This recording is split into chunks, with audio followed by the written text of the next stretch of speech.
Bashim Yahshua Barakatham, Yahweh Shamar, Alatham Bashim Yahshua, priest and officer of 5,000 Yadai. This is the Thursday night history class, titled class.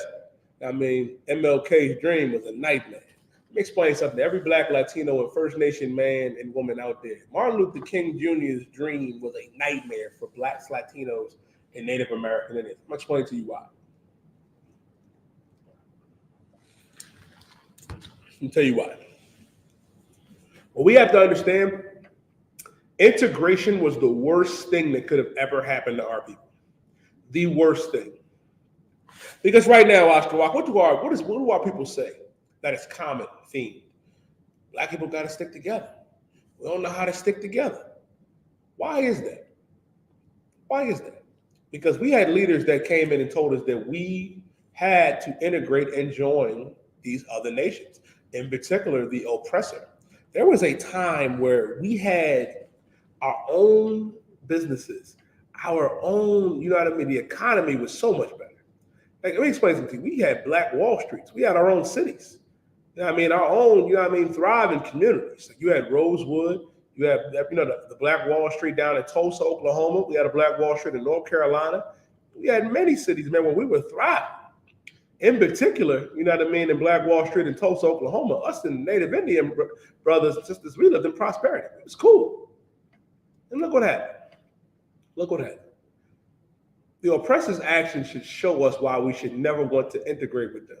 We're going to go into that too. First, let me get Leviticus chapter 20 and verse 26. Let me get Leviticus 20 and 26. Let me tell you something. We're doing it right now.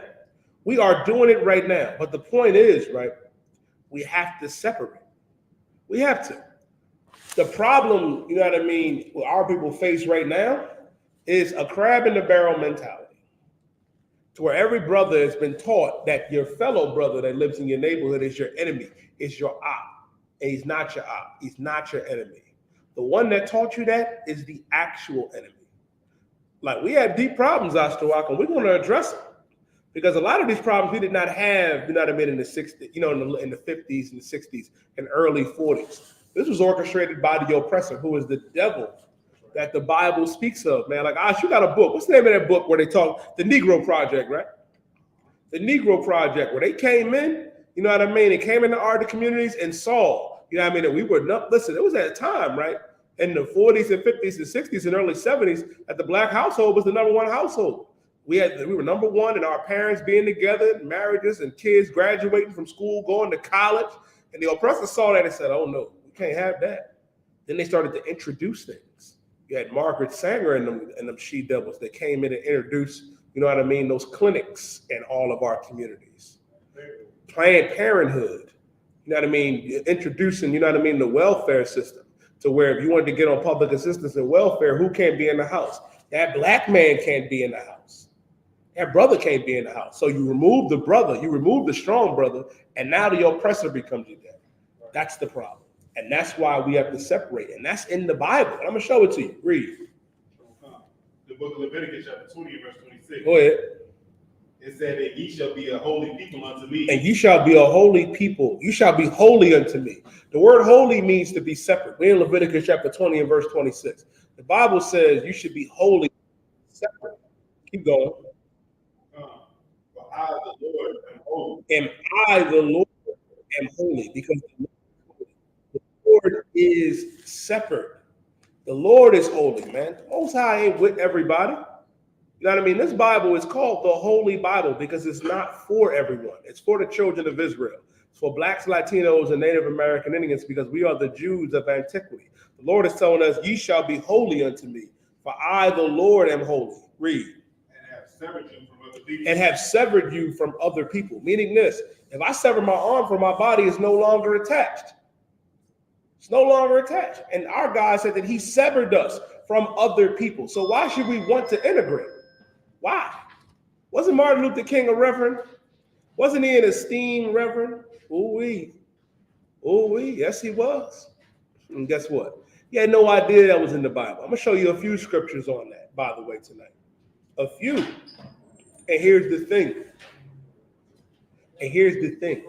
Knowing that we're separate. When the Bible says that you should be holy unto me, for I, the Lord, am holy. Meaning the Most High God of Israel is separate. and have severed you from other people, that ye should be mine. That ye should be mine. Because we belong to the Most High. We don't belong to these heathens. We belong to the Lord. And our God severed us from other people, and for good reason. And here's the thing, right? Let me tell you something that probably went over your head. If you look in our communities, right now, I'm from Philadelphia, Southwest Philadelphia in particular. Now, guess what? If you go into any one of our, everything's what? Yeah, we saw somebody coming to class, but he got paper for it. Con, no sweat. You check the WhatsApp?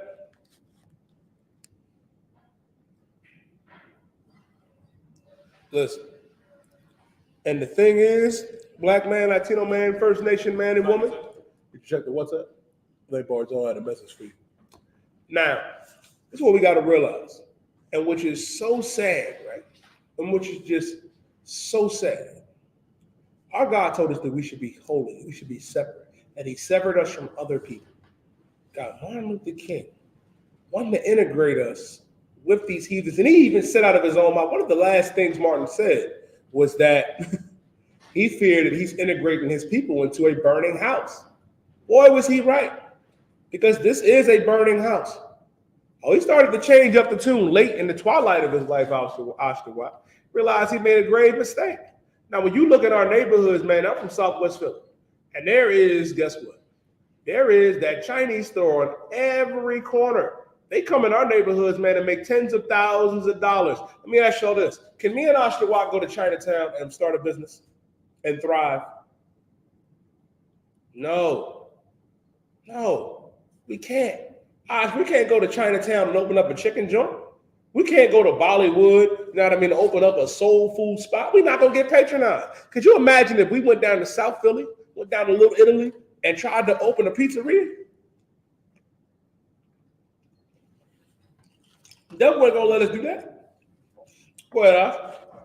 It just came out that the banks still to this day not giving black people loans. So we can't even get the They loans. sure ain't. And on top of redlining, where they wouldn't let you move in certain neighborhoods. So it's like, what are we even talking about? We integrated, and now we don't have nothing. At least before, we was free to do what we wanted to do in that area until it got too prosperous. Listen, you know what I'm saying? You made a good point. It got too prosperous. Because you got to remember something. And this is the history class, and I'll break something down for you. Are you aware that when America had their Great Depression, you know who wasn't going through a Great Depression?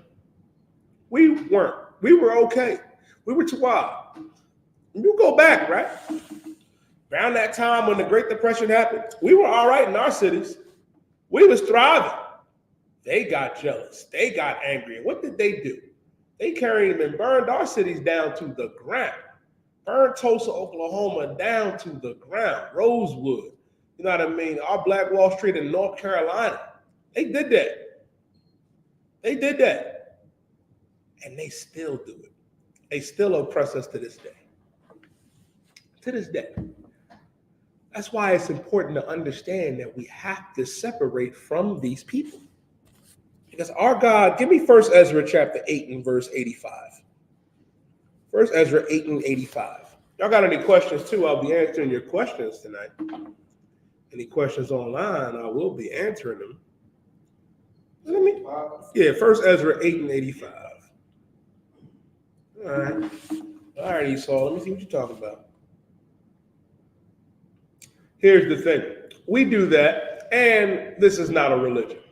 This is our way of life. The Bible is our culture. Bible holds, you know what I mean, our identity, our culture, our laws, statutes, and commandments.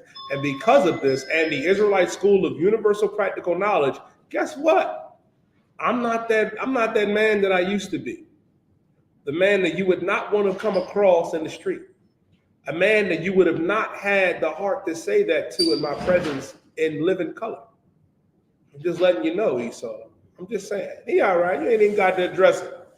Because here's the thing when it comes to them. Saying, I'm doing that and teach you. We are teaching our youth. The Bible says to train a child upright in the way that he should not depart. And we've been doing that. And it starts with us separating from you. Because religion has destroyed our people.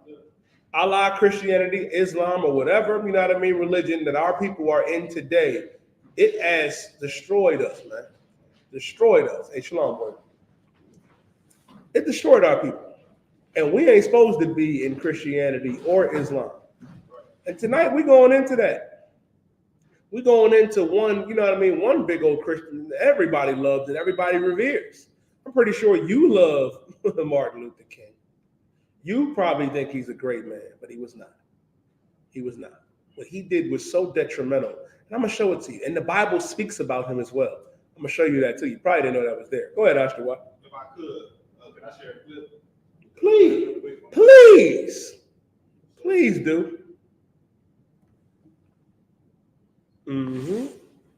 Please do, Ashtawa. I'd appreciate it.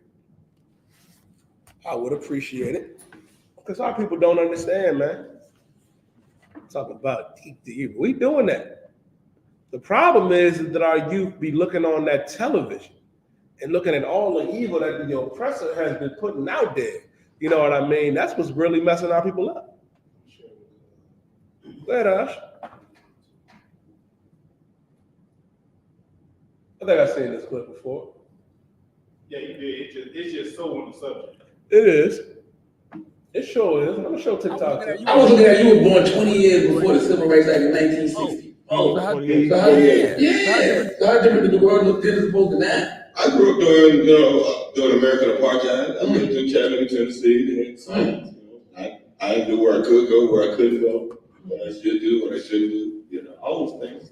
You kind of look at life and go, okay. And then when I hear them say it now, make America great again, I go, what are they talking about? Because I remember what they thought making America great again means. Right. It all means who needs to be, subverted or shut up or pushed back or be in charge of. How did that not harden your heart, though? Like growing up in that era and seeing how white people used to treat us? Well, if I could, sir. You see how the question is, how did it not harden your heart? You understand what I'm saying? So we look back at this time period as a time when the racism was so bad that we would have hated living back then. And this is the difference in his response. Go ahead.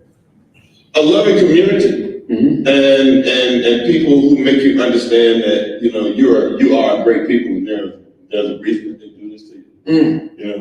We missing that right there. Like that's that is absolutely what Samuel just said was heavy. Listen, it's so heavy for this reason. Oh, we do this on Monday. We do this on Monday on the I.S.U.P.K Philly page. You can go to I.S.U.P.K Philly or I.S.U.P.K Trenton. We go live on Monday, sis. But what Samuel was saying was heavy. We're not taught that right now, that we are a great people. And we're not taught why they do this. Why do you think they put the drugs in our communities?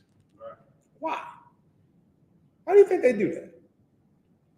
Why do you think they drop the weapons off in our community?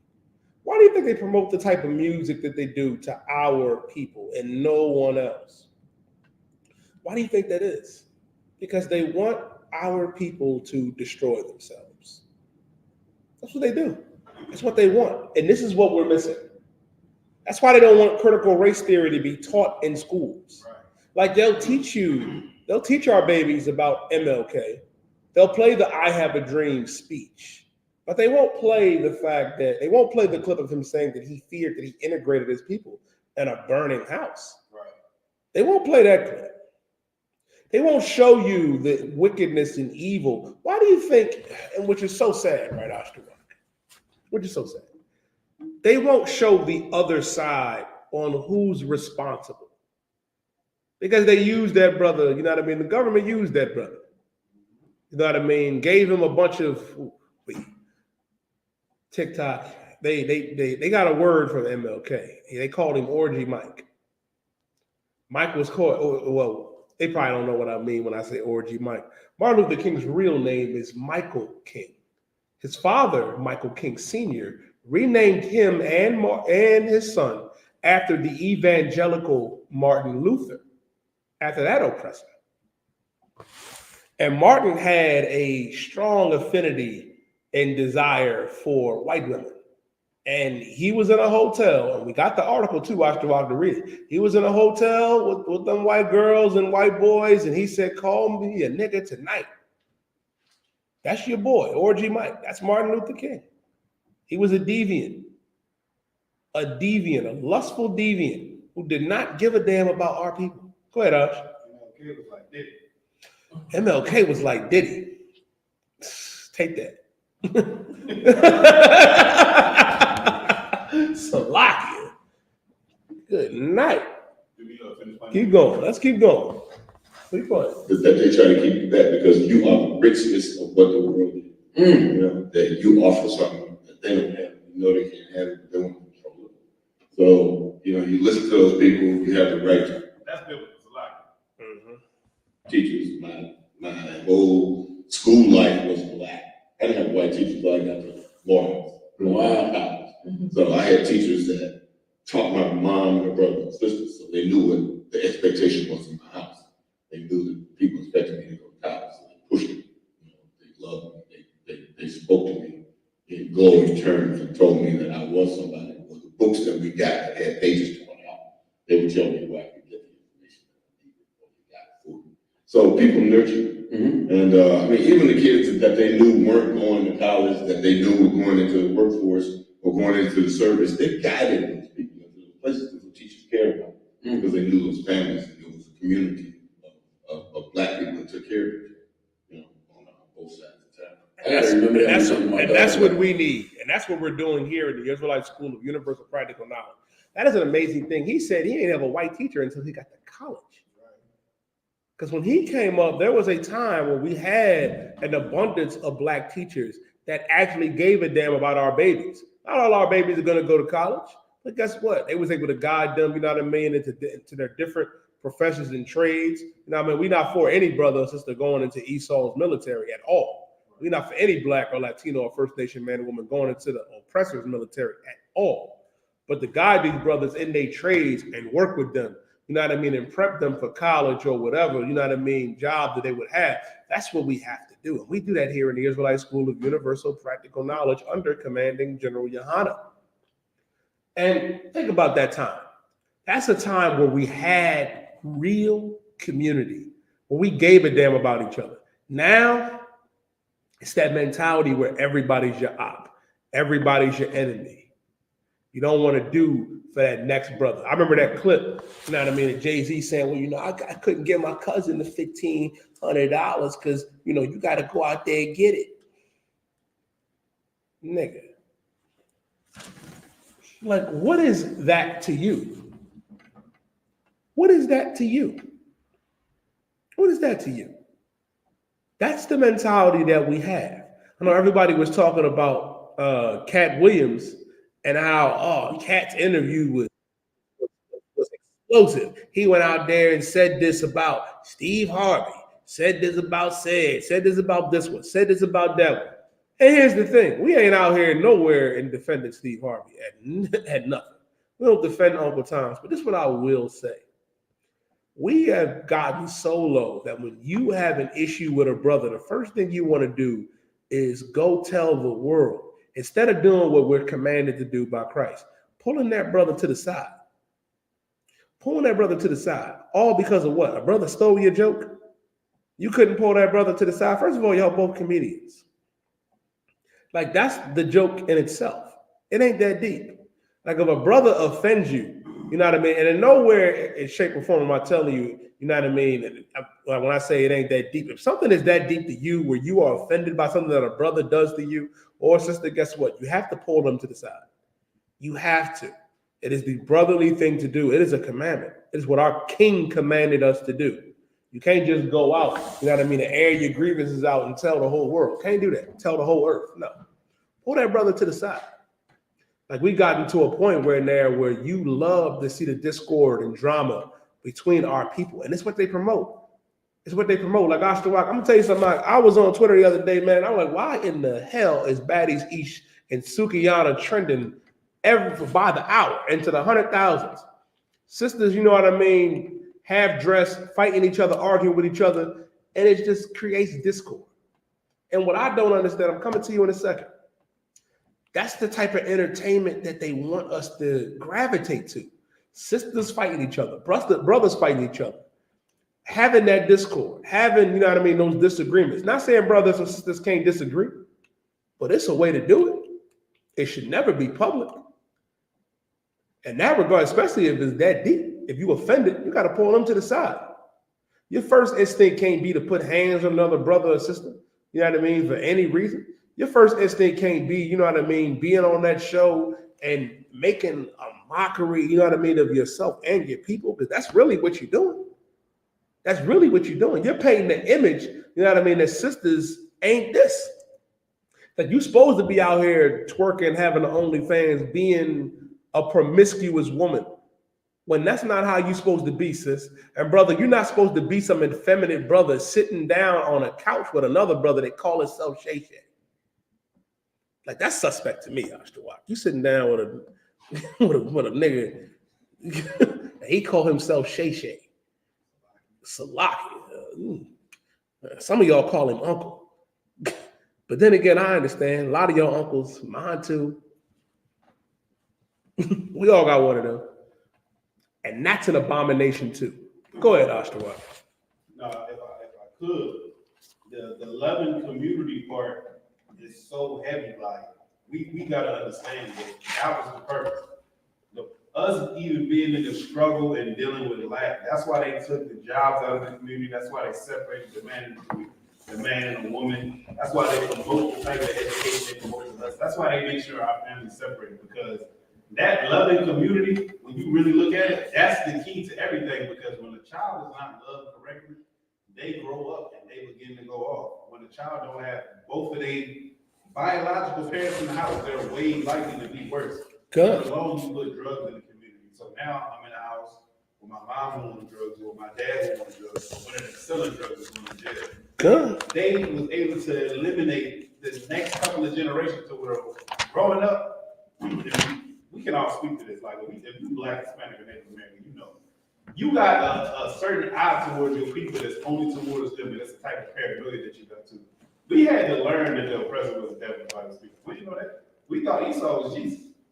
You understand what I'm saying? Damn sure we had did. to learn that the Damn devil sure did did. this to us, and that's why we don't like each other. Damn sure That's did. why you don't manage these fights, because you don't know who the devil is. You think that Esau is Jesus, and you think your people is niggas. That's it. You think your people are slaves, instead of, like you said, we had a loving community. We knew who we were, and that we was, I was taught I was special. That's why everything conditioned me. And that's what we teach in I.S.U.P.K. Like, that's straight out the Bible. God, what you're saying, I.S.U.P.K, is heavy. What you're saying is heavy, man. What's your name, brother? James. Young man, James. Can you, I.S.U.P.K, can you get his brother this Bible real quick? Can you read for me Mark chapter 3 and verse 27, nice and loud? I got the scripture as well. See, the Apocrypha right there too, I.S.U.P.K. Yeah, the Apocrypha's right there. You said Mark? Yeah, Mark 3 and 27. Can you read that for me, brother? Nice and loud. 27. Yep, Mark 3 and 27. No man can enter into a strong man's house. No man can enter into a strong man's house. This goes into what I.S.U.P.K was saying. You can't just come into a strong man's house. You can't. You can't. Could you imagine? You laying next, you in bed with your Eve, your wife. I mean, kids in the other room. You hear something downstairs. You know what I mean? And the intruder don't know you there. Hey, he see you coming down the steps. Oh, he might give up the spirit right then and there. You can't just enter into a strong man's house. Read on. And spoil his goods. And spoil his goods. No man can enter into a strong man's house and spoil his goods. You can't just come up in the brother's crib, you know what I mean, and spoil his goods and take what's his. You can't just do that. Why is Christ saying this? Because what Ash is saying is a heavy point. The oppressor knows this. The oppressor knows that you can't just come up into a strong man's house and spoil his goods. It's something you got to do. Keep reading. Except he will first Bind. Bind the strong man, and then he will spoil his house. Except he will first bind the strong man. Meaning you got to tie that brother up. You got to get rid of that brother. You got to bind the strong man. You got to get the brother out the house. Why did they do that? Why did they do that? Because they understand something. When you got that strong brother in the house, you taking away, you know what I mean, the leadership of the house. You taking away the head of the house. Because the head of man is Christ. The head of the woman is man. And the head of Christ is the Most High. Guess what, sis? You got a head, and it's that man. And the oppressor knows that. And Christ understood this better than anyone. Where he said, no man can enter into a strong man's house and spoil his goods, except he will first bind the strong man. And then he will spoil his house. So this is what happened. They came into our homes, right? Introduced Planned Parenthood, introduced welfare. Thank you, Martin Luther King. Because after we got integrated, it was easy for the oppressor to come in our communities, you know what I mean, our neighborhoods, and attack us and then get the brothers out the household. Now for that sister to get Section 8, for her to get assistance, for her to get stamps and all the other, you know what I mean, all the other, you know what I mean, things that the government provides, who can't be there? That brother can't be there. He can't be there. He can't. Child support was the biggest one. Y'all get mad at a brother go and get another wife, you know what I mean, or a brother don't get you something for your birthday, but you know what I mean, guess what? You putting him on child support. And child support is wicked as hell. Wicked as hell. It says no man can enter into a strong man's house and spoil his goods except he first bind the strong man. Then he will spoil his house. Well, the strong man's been bound up. Now you wonder why we have so many single parent households. To why the kids like this? Why is this happening? Because it ain't no brothers in the crib. Ain't no strong brothers there. And let me explain something to you sisters out there. You may think you don't need a brother. You may think, oh, because I got my degree. I'm accomplished. I'm this, I'm that. I get it. It's nice. But what happened to the household? Right. What happened to the household? Ask yourself this question. Why are you in your late 20s and early 30s, all the degrees, highly educated, you know what I mean, did your thing? Congrats, sis. Why is it that you don't have a husband? Why is it that you're a single mom and you can't keep a brother? Because you were taught that you don't need him. Right. Who taught you that? Because that white man, oh, he's the head of his household. Susan is in line. Becky is in line. The kids are in line. Why is it that they tell our women that you don't need that brother? Because the scariest thing to the oppressor is that black man being in that house, that Hispanic man being in that house, that Native Indian man being in that house. And that's something the oppressor has understood since the beginning of time. I'm coming to you in a second, Isupk. What do I mean when I say he understood this from the beginning of time? What do I mean by that? Because when the oppressor was in the garden, when he was that serpent in the garden, he couldn't get Adam. Why did he go to Eve? Where, brother? She was more easy to manipulate. I'll accept that. I'll give you that. She was. She was easy to manipulate. And you know how we did it? You could be a god. You don't need that man. You could do bad all by yourself. That sound familiar? Because that's what happened. And Adam was weak for falling for it. Don't get me wrong. Listen, a lot of brothers fall weak to that tale. I get it. But here's the thing. You can't be that. That's why you gotta have your house in order. And guess what? Here in the Israelite school, I.S.U.P.K, that Black, Latino, and First Nation household is in order. We're raising up strong brothers, strong sisters, and strong babies. But that brother, you got to be the head of your household. You got to be strong. Listen, man, I remember it was a video, Isupk, of this young girl. She had to be like 3, twerking. And her father came out the room, popped her, and all the women were like, "Why you do that?" And then even Twitter was like that. He was wrong. He was this. No, he wasn't. He wasn't wrong. I saw another video of a young girl doing the same thing. Her father walked in the room, gave her a look, and the stupid ass mother still trying to egg her on to dance. She looked at her father and was like, no. That's what babies need. That's what our household needs. And guess what? And I understand both sides. I have to drag on the sisters a little bit, but brothers, you got to stop being weak. You got to stop being weak. You got to know how to tell her no. You got to know how to tell her no. And guess what? You can't become an incel neither. What do I mean by an incel? You can't become a he-man woman hater. Because that's what some of y'all are. I go on Twitter, TikTok, and Facebook. Young man, Dan, brothers be on there. I be looking like, who hurt you? I be like, who hurt you? Like, God damn. You know how many women is out here? Listen, man, you go out there and talk to 10 women and 10 of them won't stay. Guess what? Go talk to another 10. Go talk to another 20. Go talk to another 50. Right. Just keep talking to them. Hey, listen, there's some good sisters out here. You just got to look. Scripture says out of 1,000 men, you know what I mean? I found one that was right. Out of 1,000 women, I found none. Not saying that you can't find a righteous sister. You got to work hard to find her. You got to work for it. You got to really go out there and really look, because they out here. They out here. And some of y'all sisters put up, you know what I mean, with a lot. I'm not saying that y'all don't. Some of y'all put up, you know what I mean, with insanity. And that's why, brother, you got to get right. That's why, brother, you have to get right. You got to stand strong. Because if we stand strong, guess who is going to naturally fall in line? You want to know why our women are promiscuous? You want to know why they twerk? You want to know why they have the OnlyFans and all the other nonsense? It's because we give it attention. The day we stop looking at that, and the day that we stop looking at them in that capacity, you know what I mean, and shunning it and bringing back shame, oh, those sisters, they'll get together. They'll say, wait a minute.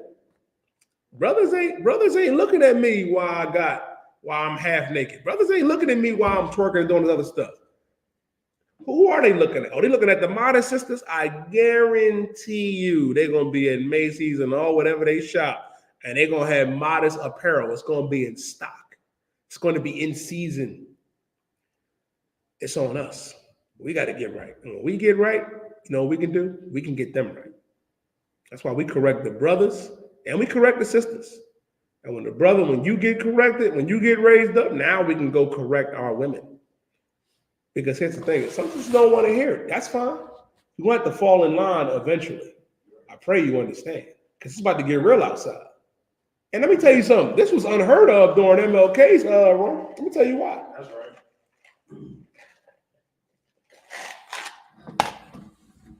Sisters was in order in the 60s and early 70s and 50s and 40s. Right behind that brother, where you should be. Behind that brother. Not by my side, not in front of me. Because here's the thing, and that's another thing too. And I'm glad this came up, Ash. Because some brothers think because, she makes this amount of money, that, she's the head of household, that's nonsense. Let me tell y'all a secret. Women don't care how much money you make. That's a lie. That's a lie. You got sisters out here. There's some sisters out here that have all the degrees in the world, that has that corporate job, and she got a man that she go home to that's on the couch right now playing Xbox, sipping a cold one. Talking about, hey, baby, how was the day at the office? And she happy. And she happy. Most High in Christ. Because guess what? Being the head, being a man, providing is not financial. It's not all financial. I pray you understand. Go ahead, Ashton. I got 2 points. To that point you just said, a lot of these sisters go to school and they man is in and out of jail or he in jail. Yeah. You know what I'm saying? So he ain't making no money. She's sending him money. Mm-hmm. She got a degree. She a nurse or a doctor. She's sending it for cat in jail money. You know Sure. what I'm saying? But the other thing that you were saying that you're so correct on that I hope everybody's understanding is a man corrects his community. And the things you were saying before, that how you look at the baddies show and you look at it, you know what I'm saying, the way the brothers treat each other, the gangs and all this other stuff. It's like a father would get that out of them when they're a kid, and a man would stop his woman, like, you're not going on TV to fight. You know what I'm saying? Like, I told my rep, I said, you're not allowed to fight. If you look like fighting, then you got me.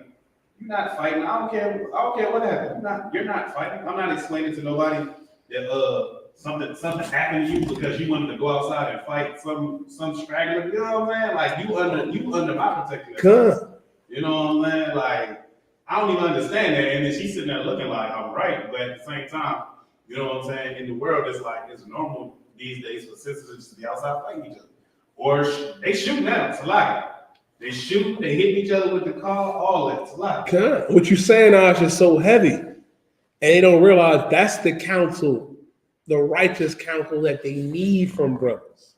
Like, what do you look like going out fighting? Right. What do you look like? I was dating a sister one time. Matter of fact, I was funny story. I was dating this Levite sister. And she told me she was getting ready to go out with her sister and go, up north to rumble 10 other sisters. And I said, if you go out that door and you do that, it's not going to end well. Do not do it. Don't do it. It ain't worth it. Don't do it. Giving her counsel, give her the game. She's like, no, I'm going. And guess what? She got locked up.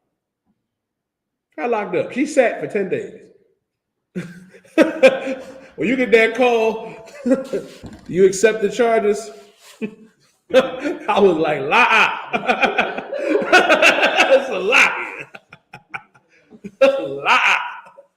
Listen, man. And that's what a righteous brother. You're supposed to correct your community. Right. You're supposed to tell them sisters, hey, this ain't what you're supposed to do. And telling brothers more so. Like, yo, this ain't the way to go. You like selling drugs, that ain't cool. This ain't it. Like we go out there, and this is the thing, Ashton, why we go out there and we don't just talk to the sisters and correct them. We correct the brothers. We speak against the drug dealer. We speak against the gun violence that happens in our communities. We speak against all the evil that goes on with our people. But you know who condones it? The church does. The mosque does. And that's the problem. That's the problem. And that's why, the real blame for all this, it goes back to MLK's dream for equality. Because like you saw what Samuel L. Jackson was breaking down on the Breakfast Club, is that when he was coming up, community was tighter. Community was tighter because we gave a damn about our people. We gave more so a damn back then. We did. And listen, and that's a rare thing in the world. Because let me tell you something, here in the Israelite School of UPK, we're the only ones that give a damn about our people, that are genuine. And I'm not saying you ain't got some genuine brothers and sisters out there, because they are, but you got to get in here. You got to get in here and do what our God said to do. Because MLK, it was a disaster. A disaster. You seeking to have peace with the oppressor, with the devil? I don't think y'all understand, man. The oppressor is the devil that the Bible speaks of, man. El hombre blanco es el diablo. Go ahead, Ash. If I could, they got that movie. I don't know if you watched it. I just started. I ain't finished it yet. Called Flowers of the Killer Moon or something like that. Mm-hmm. It's about some Native American brothers, right? A Native American tribe, and they struck oil on their land. And as soon as that oil shot up in the air, I said the oppressor gonna come and take all that oil. And then I went and looked it up, and that joint based off a true story. Good. Sure enough, they start getting murdered after that. It's a lie. That's what They start happens. getting unalived after that. It's a lie for TikTok. That's what happens, Ashton. That's what happens. They come and they take that stuff, brother. They take it. You know what they did, Darford? Listen, man, and that's why when I think about it, every time I think about it, on how wrong MLK was, because he was absolutely wrong in his approach and in the aspect. And I'm gonna break it down for you with a few scriptures. Give me 1 Ezra 8 and 85. The book of 1 Ezra, chapter 8, verse 85. Go ahead. Moreover, ye shall never seek to have peace with them. Moreover, you shall never seek to have peace with them. Listen, let me tell you something. One of the biggest things we have to understand, when we was coming out of Egypt, our God told us, man, when it comes to them other nations, you should not seek to have peace with them, right? Why? Keep going. That ye may be strong. That ye may be strong. Let me tell you why. because these other nations are our enemies. And our God understood, man, and told us we should not seek to have peace with them, that ye may be strong. Keep going. And eat the good things of the land, and that ye may leave the inheritance of the land unto your children forevermore. That's heavy for this reason. The Lord was telling us to eat the good things of, you know what I mean, of the land. Our God gave us laws, statutes, and commandments of what was lawful to eat, what was lawful to do, and that we may leave an inheritance, you know what I mean, of the land unto our children forevermore. To pass this down to our babies. That's why we got to pass this truth down, pass these laws, statutes, and commandments down, pass our culture down. The problem is we have become trusting of our enemies. That's right. Trusting. Now give me Ecclesiasticus chapter 12 and verse 10. And if I could, young man James, give me Proverbs chapter 3 and verse 31. But let me get Ecclesiasticus 12 and 10 first, Ashtua. This is the problem. We trust the oppressor. We do. And that's the problem.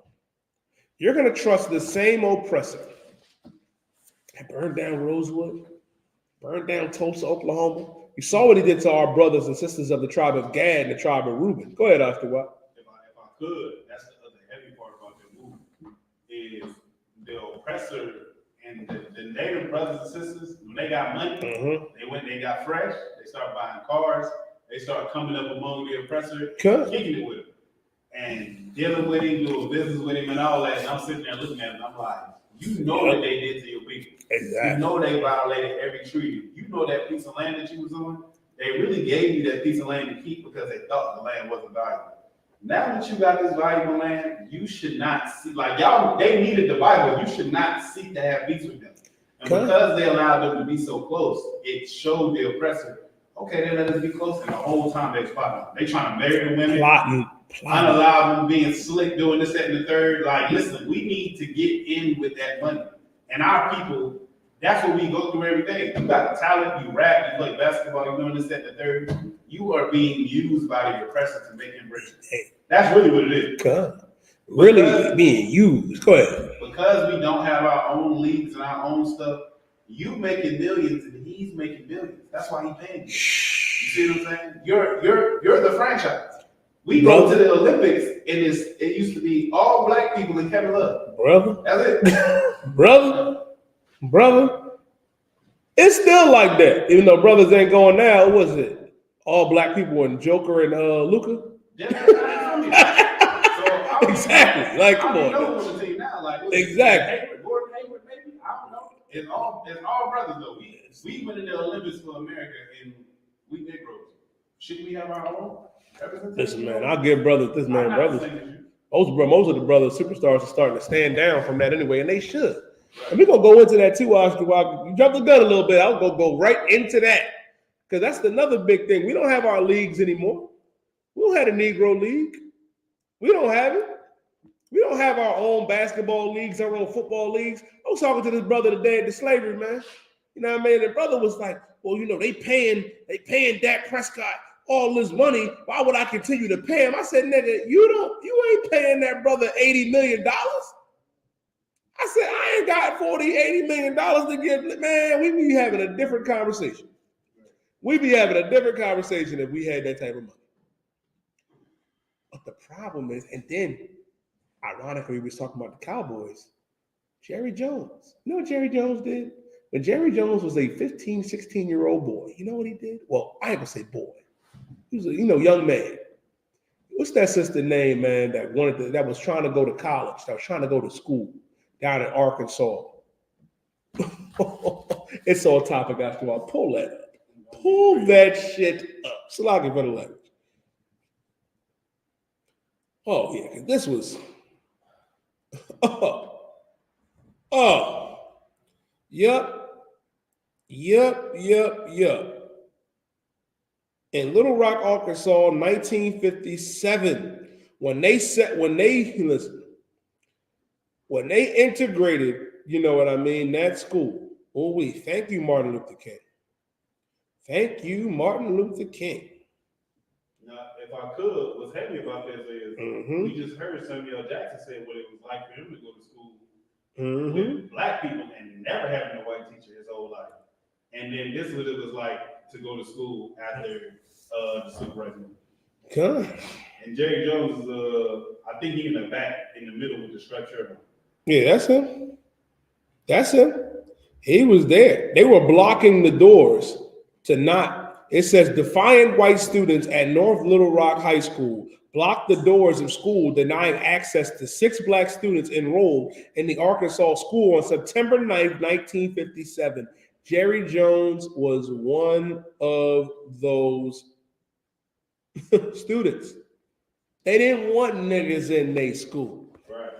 That devil right there is the owner of the Dallas Cowboys today. That's it. That's Jerry Jones.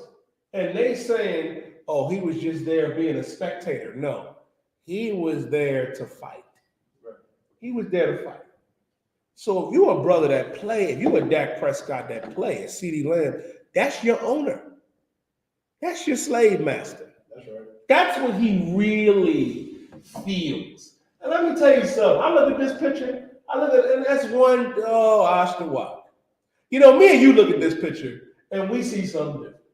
Something complete. Because I ain't gonna lie, TikTok, Facebook, YouTube, I.S.U.P.K. and myself, we throw it off. Well, I think we both would give up our ring fingers to have that amount of devils come up to us with that level of aggression. I think you take that from me. I would relish it. I'd be like, oh, let's get it. It's over. It's a lot. It is what it is. Yeah, I mean, this magic, this that camp, and they be like, all right, it's go time. We're like, all right. They be like, why you die and smile? Why I smile? Y'all gonna find out. Y'all gonna find out. And they was ready. Look at it. They got one double got the cigarette in his mouth. He's like, listen, I'm ready. I want y'all niggas going to my school. Thank you, MLK. Because here's the thing. What our people need to understand, we were better off in our own schools. Better off in our own schools, man. Better off going, you know what I mean? Listen, and what's so heavy about it, right? What's so heavy, what we need to understand about having our own schools, like what Samuel was saying, you'd have black teachers that give a damn about our people, man. You know what I mean? Going to black colleges. Going back, you know what I mean? Bringing back the HBCUs, man. Go to an HBCU. Doing that. The problem is now you want to integrate with the oppressor. I saw an article today. I saw this today. That something was going on in Temple. Hold on. I'm about to pull it up right now. And I said, oh, in 2024? Ooh-wee. Where is it at? Where is it at? Man, I saw this. I said in 2024, thank you, Martin Luther King.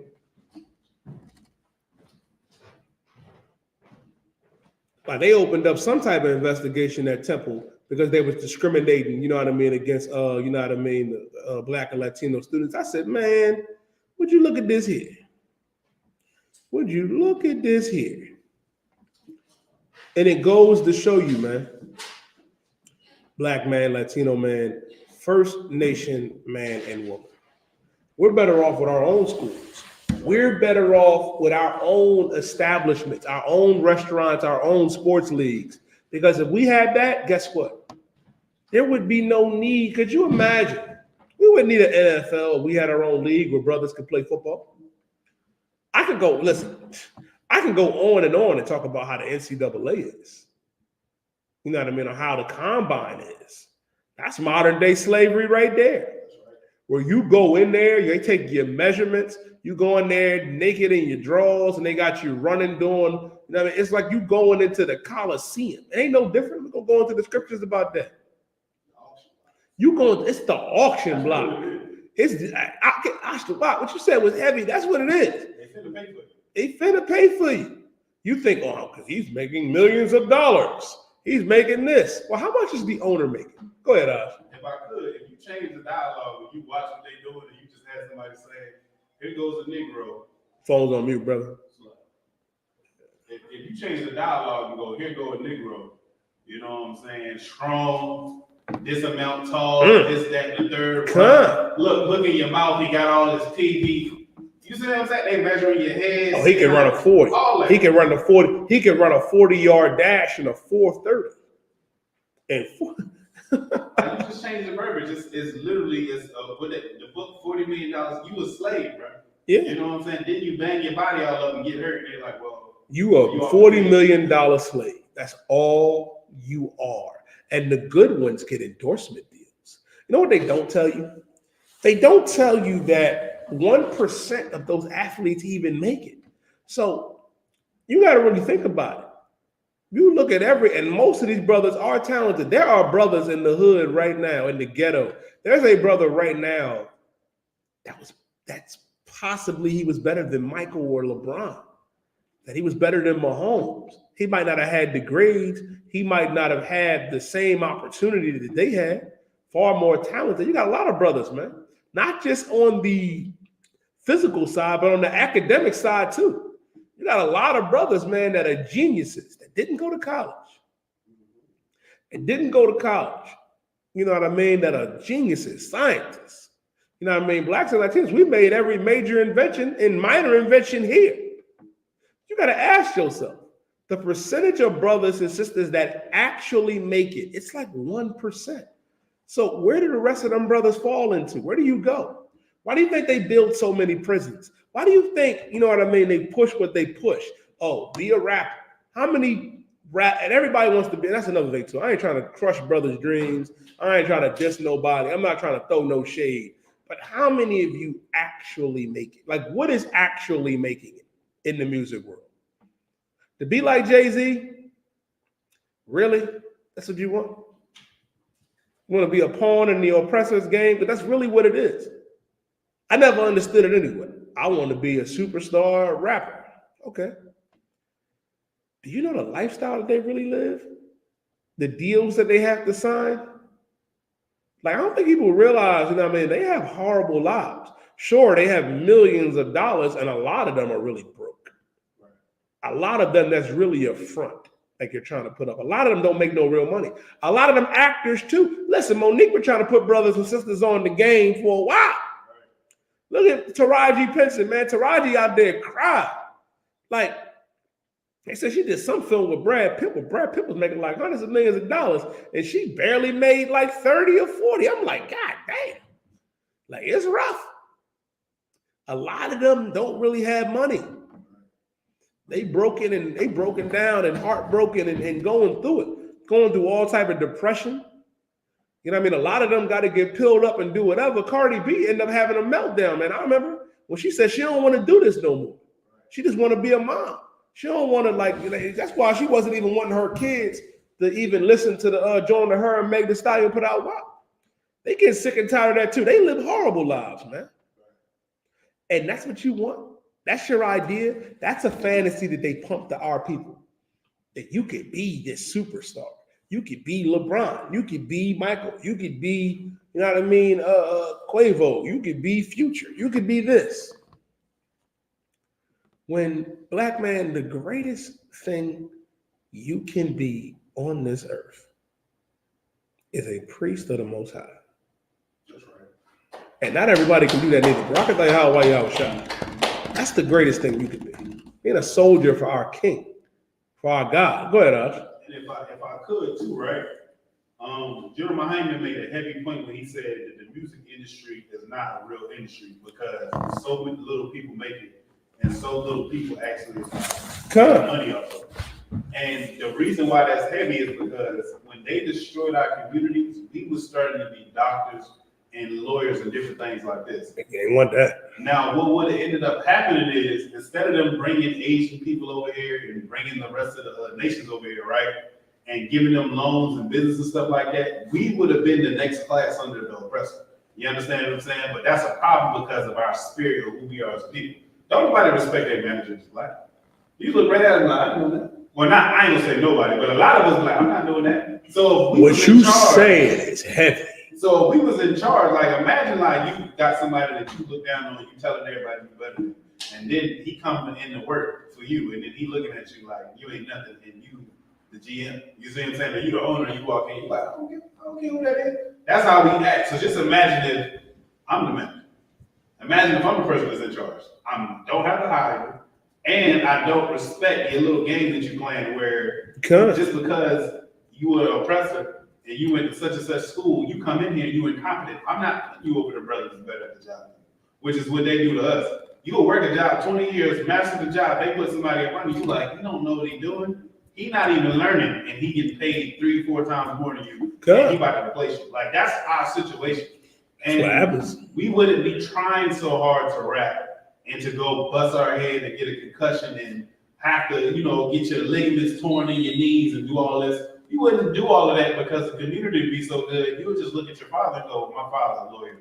I'm already plugged in with the lawyer game. I'm just gonna be a lawyer.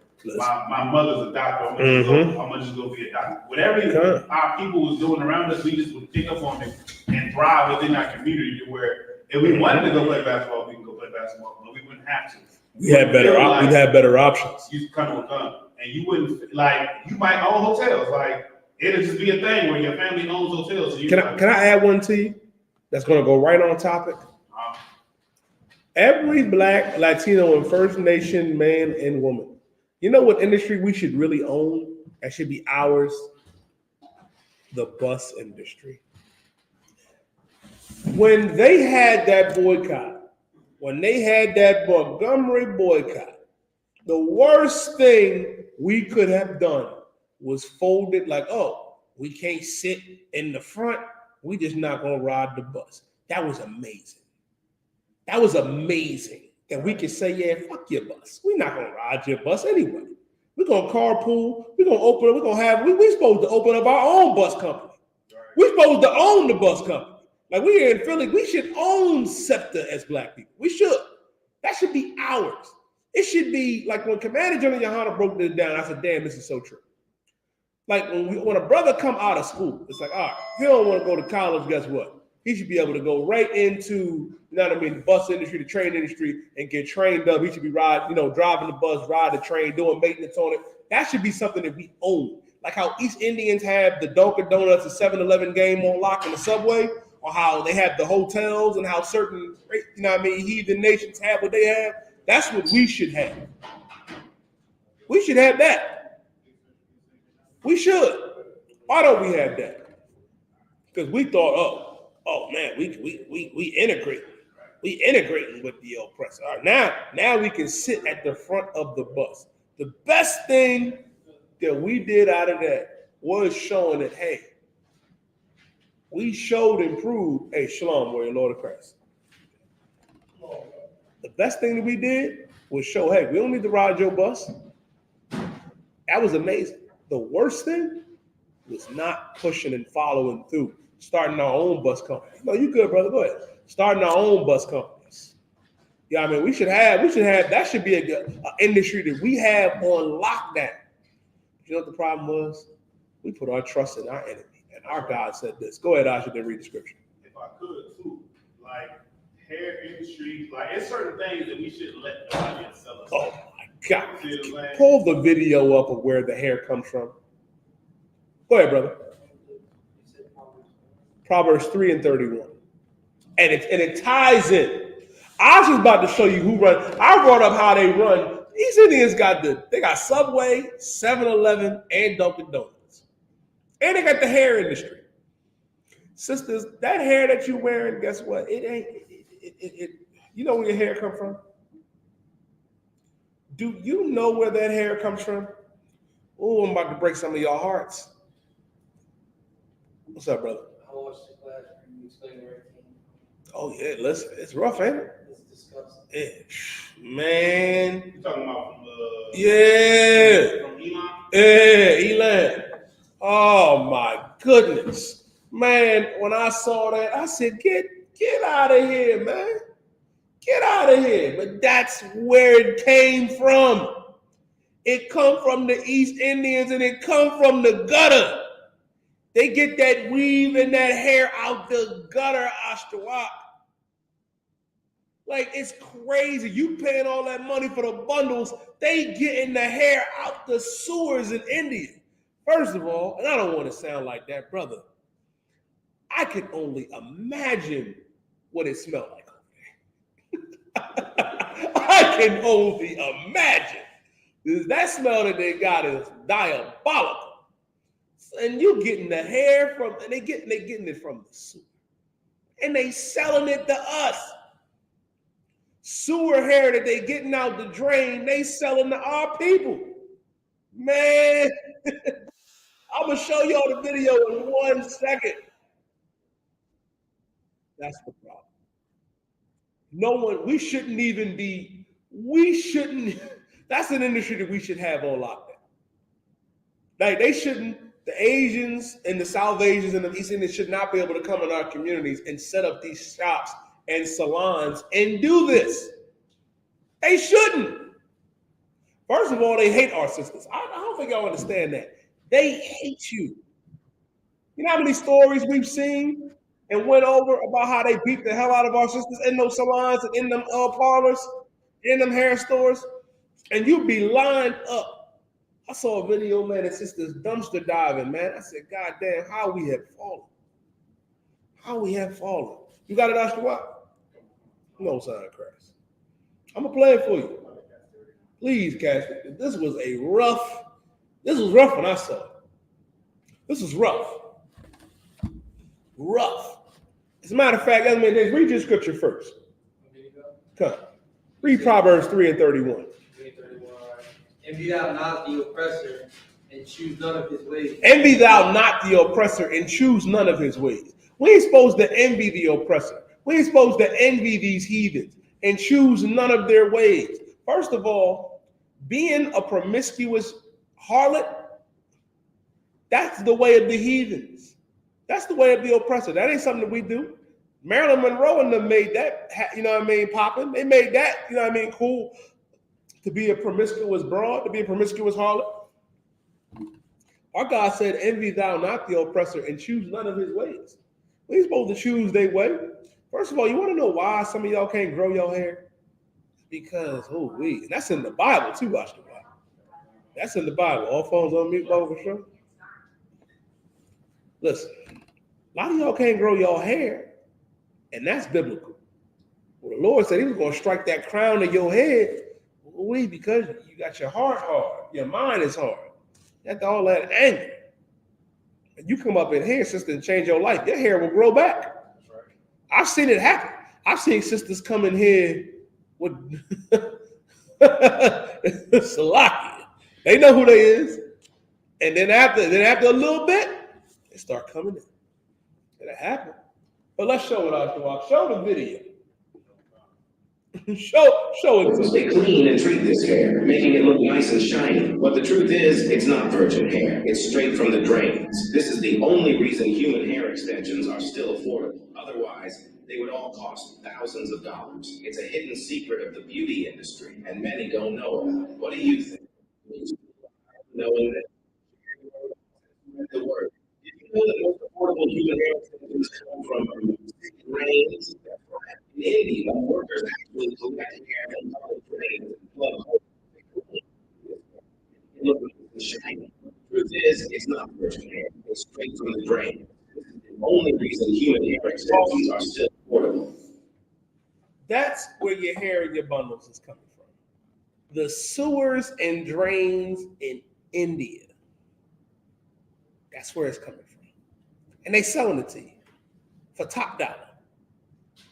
Go ahead, Ash. Yeah, if I could, I ain't been over there, but I seen somebody over there one time. Like they was on vacation, they was taking pictures and everything. I said, what it smell like over there? And it does have like rhinoceros water in giraffe lizard, listen, man. I be joking and saying that shit smell like rhinoceros residue and giraffe water.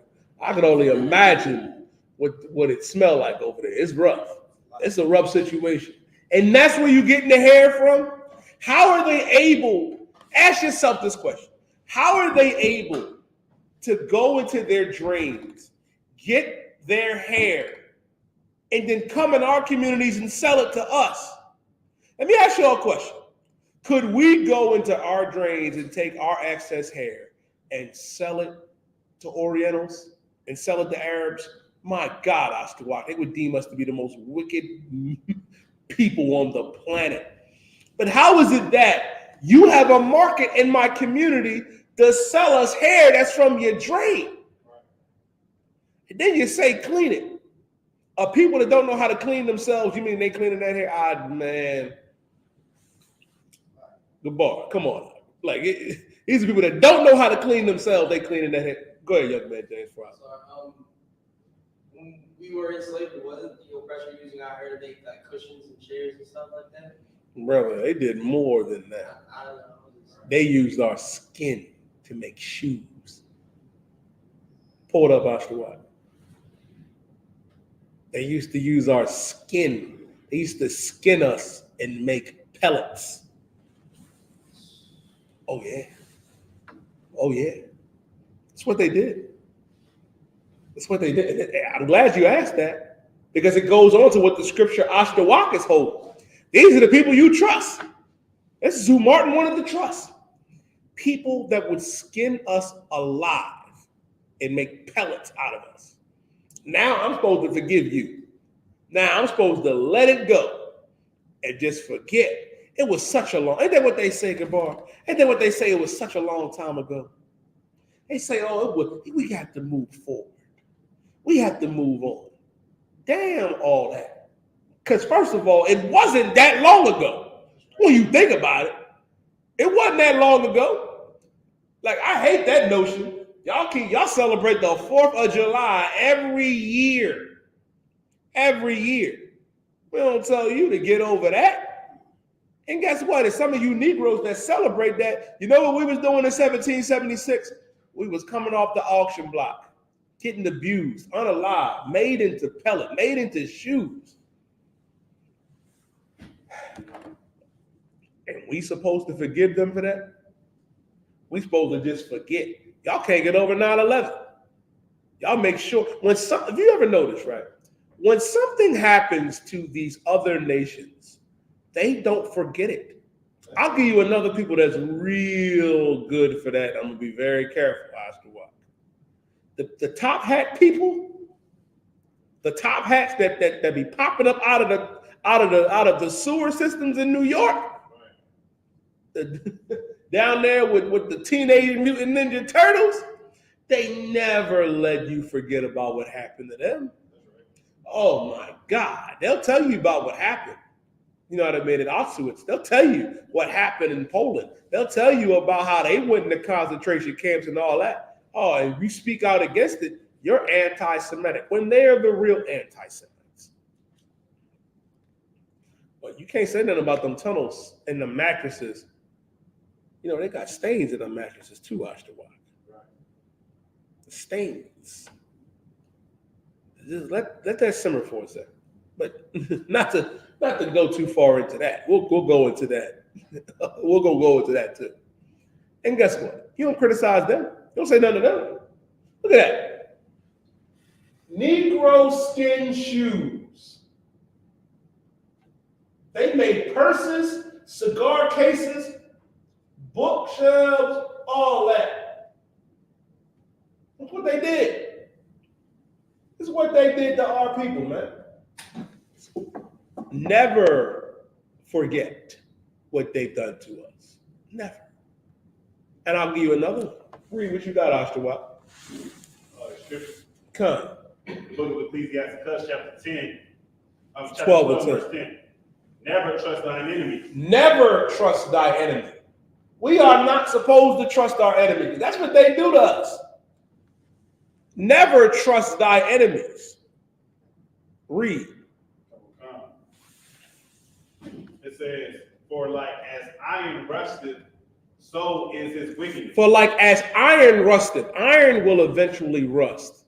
Well, like as iron rusteth, so is his wickedness. He's naturally wicked. He can't help it. He wakes up like this. He wakes up like this. He can't help it. He's always been like that. Ask yourself this question. Look at what they went through when you really think about it. Like, this is the side of what our people, and this is what really makes Martin such an evil brother.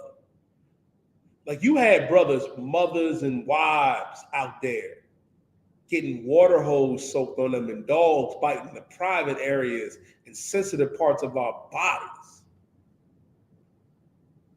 So we got to be nonviolent.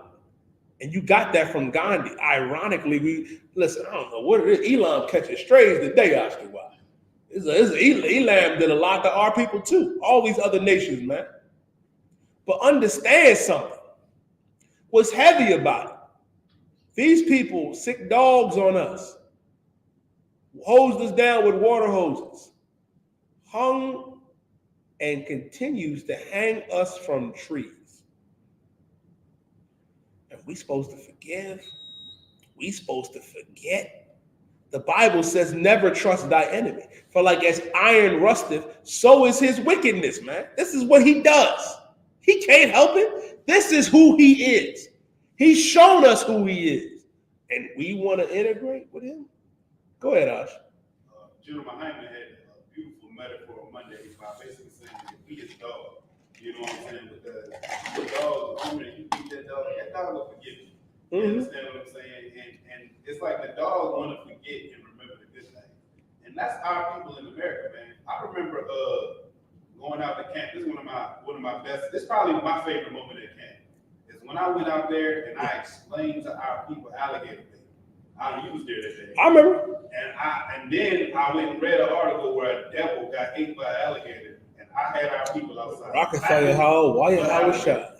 That was beautiful. That was. Because that is understanding what it takes for you to actually love your people. If somebody will feed your children to an alligator, when an alligator eats them, you can't go, oh, it's so unfortunate. Oh, most time alligator. You got to understand. It's the Lord's will. Listen, get an alligator head. And they did. Listen, that's the Lord's will. If his house catch on fire, you don't go, oh, master, our house is burning. Our house is on fire. You go, that's what this devil get. I'm sleeping outside in the shack anyway. You understand what I'm saying? Why I give a damn if your house catch on fire? Your economy crashes. So what you said was so heavy. Are you aware what they used to do? When our houses would catch fire, and some of y'all remember, when our houses would catch fire and them white firefighters would come, they would sit and let it burn. We did a story, right? 2 Mondays ago with Commander General YAHANNA on his show every Monday, Black Watch, America on Fire, Commander General YAHANNA, every Monday, 9 p.m. to 11 p.m. about how this old white firefighter was like, man, it's hard to sleep. I can, you know what I mean? I think about, you know what I mean, all those people, all those colored people. He said it like that, all them colored people that we let burn. You would hear their screams that I still hear. And he wasn't trying to get forgiveness. He was just letting it be known. He know what he did was wrong. He ain't care. You know why he's saying it now? Because he's in the twilight and he getting ready to check out. The oppressor is the devil that the Bible speaks of, man. No hombre blanco es el diablo. That's right. They watched us burn. The so-called, the top hat people in the 70s burned New York to the ground. Our neighborhoods burned the Bronx down, burned Harlem down, burned Brooklyn down. Because they were our landlords, and they still are landlords to this day. Burned it to the ground. I mean, you can remember this, that in the early 70s, those top hat landlords, you know what I mean, that they lit our neighborhoods on fire and crawled back into their tunnels. Crawl back into their tunnel. Now I see what a tunnel was for. Setting the fire, you get to crawl back in your tunnel. Now it makes sense. It's starting to make sense. But you did that. You burned the Bronx to the ground. All them Black and Latino homes, man, to collect insurance money. They did this in the early 70s. The devil watched us burn. There's a song, man, I was watching the Get Down, man, and it's funny because it's in the music. If you ever heard the song Devil's Gun, like go and listen to the song Devil's Gun. Like they saying fee fi fo fum. I'm looking down the barrel of the devil's gun. What does that mean? Who's the devil? The oppressor. They saying nowhere to run. And then when it gets to the chorus, they're talking about how he's watching us burn. He's watching us burn because they came and lit our neighborhoods up. Not just them, Tulsa, Oklahoma. Like if you listen to Charlie Wilson and the Gap Band, you dropped the bomb on me. He's talking about when you dropped the bomb on Tulsa, Oklahoma. You dropped the bomb on Rosewood, man. Burned our cities to the ground. Hell, in 1985 in West Philadelphia on Osage Avenue, they firebombed, you know what I mean, the movement. Firebomb, you know what I mean? They dropped the bomb on black men, women, and babies in West Philadelphia. The oppressor is the devil that the Bible speaks of, man. Right. That's what they did to our people.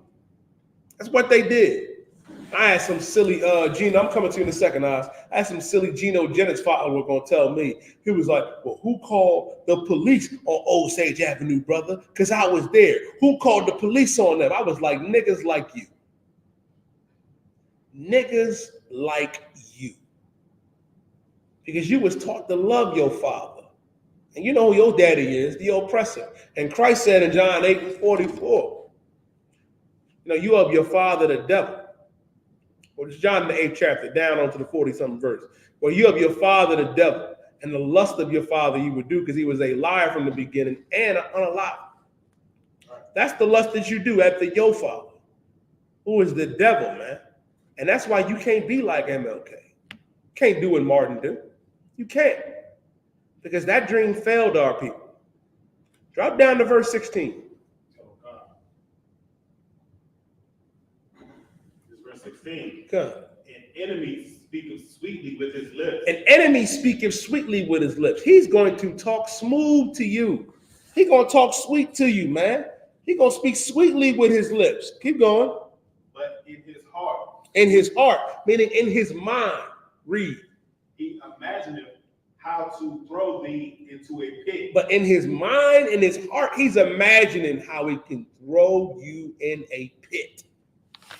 Y'all be at them elevator plantations. Y'all call them jobs. We call it a slavery.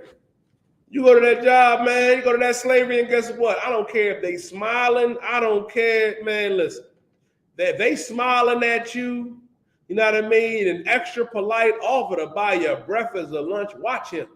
Watch her. Because in their mind, they imagine how they can throw you into a pit. Oh man, I'm gonna tell you a story, Oscar Watt. tell y'all a quick story. I remember one time I was at the slavery, right? We in the back, we talking. You know what I mean? Esau came back and was like, the devil came back and was like, "Well, you know, I don't know who's gonna unload this truck, who's gonna do this, who's gonna do that." I was like, "Oh sure, boss. Oh sure, master." I started doing the Bojangles. Listen, my brother Rod on TikTok watching. He was there. He was there when I did it. I started doing the Bojangles. I started tap dancing. That devil ain't asked me to do shit for like 2 months. Because the way he came back, when it looked like, in his eyes, it looked like it was Denmark Visa and Nat Turner Planet of Revolution. That's how it looked when you go back there. Man, let me tell you something. And that's him. That's the oppressor. They hate that. They'll speak kindly to you. They'll speak sweetly with their lip, but in their mind, man, they thinking about how they can throw you in that pit, throw you in that ditch. Go ahead, Ash. And if I could too, it's an enemy speak sweetly. That's the thing that we gotta remember is devils is all talk. You understand what I'm saying? We sit here and we let Martin Luther King go out there and say, "Judge a man by the content of his character." The content of the oppressor's character is that we should never trust him. You understand what I'm saying? Good. You should never trust him. Either he is using you for himself, or he's going to figure out a way to destroy you. The oppressor, what he does, and people, we don't understand this because we're not this type of people. He gets to know you. He wanted to go see your religion. Back in the day when he came over here to the Americans, he wanted to go to the Mayans and the Aztecs. He wanted to go inside the temple. He wanted to see your God and worship your God. And then he'd leave and go tell his people they got gold in there, and then he'd come back and take it. When he came to the Americas, he came over here and talked about how kind the Native American was. And then he went back to his country and he had good relations when he met the Native. He went back to his country and he said, those people are kind and will be good for slaves, man. They strong and will be good for slaves. You sitting here thinking that the oppressor love you because now. You know that's in the Bible. Where'd you go to school with? You know that's in the Bible, Ashton. What? Read Judah chapter 5 and verse 20. You said Judah? Judah chapter 5 and verse 20. Bar, can you give me Deuteronomy 13 and 1? Book of Deuteronomy 13 and 1. Young man James, hold Jeremiah chapter 23 and verse 25. I want to go to what I said first. What I said was biblical. Judah 5 and 20. And let me tell you what's so heavy about that. You know why they was able to come over here and look at our brothers and say, oh, they'll make the perfect slaves. They did recon on the North American Indian, who's the tribe of Gad. They did recon on the Seminole Indian, who's the tribe of Reuben. They did their recon, the reconnaissance on the tribe of Issachar, who are the Mexicans, the Puerto Ricans, who are Ephraim, the Cubans, who are Manasseh, Argentina, the Chile, who's Naphtali. They did that. The Colombians and the Brazilians, you know what I mean, and Uruguay, who are the tribe of Asher, Guatemala, the Panama, who are Zebulon. They noticed something.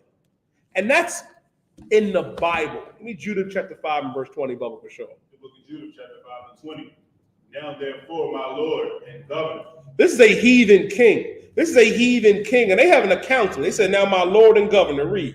If there be any error against this people. If there be any error in this people. If the children of Israel have any error, if we have one big flaw, it's this. Read. And they sinned against their God. And they what? Sinned against their If God. we sin against our God. 1 John 3 and 4 says, sin is transgression of the law. The law was only given to the children of Israel. Sin is transgression of the law. That if we disobey our God and not keep the commandments, this heathen king is saying, now therefore, my Lord and governor, if there be any error in these people, and they sin against their God, to show you he's not the God of everybody. These heathens know that. They said if they sin against their God, because he's the Holy One of Israel, the Most High Yahweh is our God, man. Scripture is saying, Deuteronomy 6 and 1, Shema Yasha'Allah Yahweh Alahayanawa Yahweh God. Our God, what I said in Hebrew, is one God, one Lord. Black, Latino, and First Nation, man and woman. He's only our God. It says, if there be any error in these people, and they sin against their God, read. Let us consider that this shall be their ruin. That this will be our what? Ruin. They said, let us consider that if they sin against their God, that this will be their ruin. It would be disastrous for us. If we sinned against our God, it would be disastrous for us. Why? Because our God won't be with us. He won't be with us. Read. Come, and let us go up, and we shall overcome them. Let us go up, and we shall overcome them. They said if they could, listen, and what I.S.U.P.K was breaking down is so heavy. Earlier in the chapter, you read in verse 18 and 19, they talking about it. That if we come back, that if we are serving our God, leave us alone. But if we're not, they say, let us consider it will be their ruin. And then we can go and overcome them. Because they understand something. That when we are serving our God, keeping these laws, statutes, and commandments, doing what our God had to do, guess what?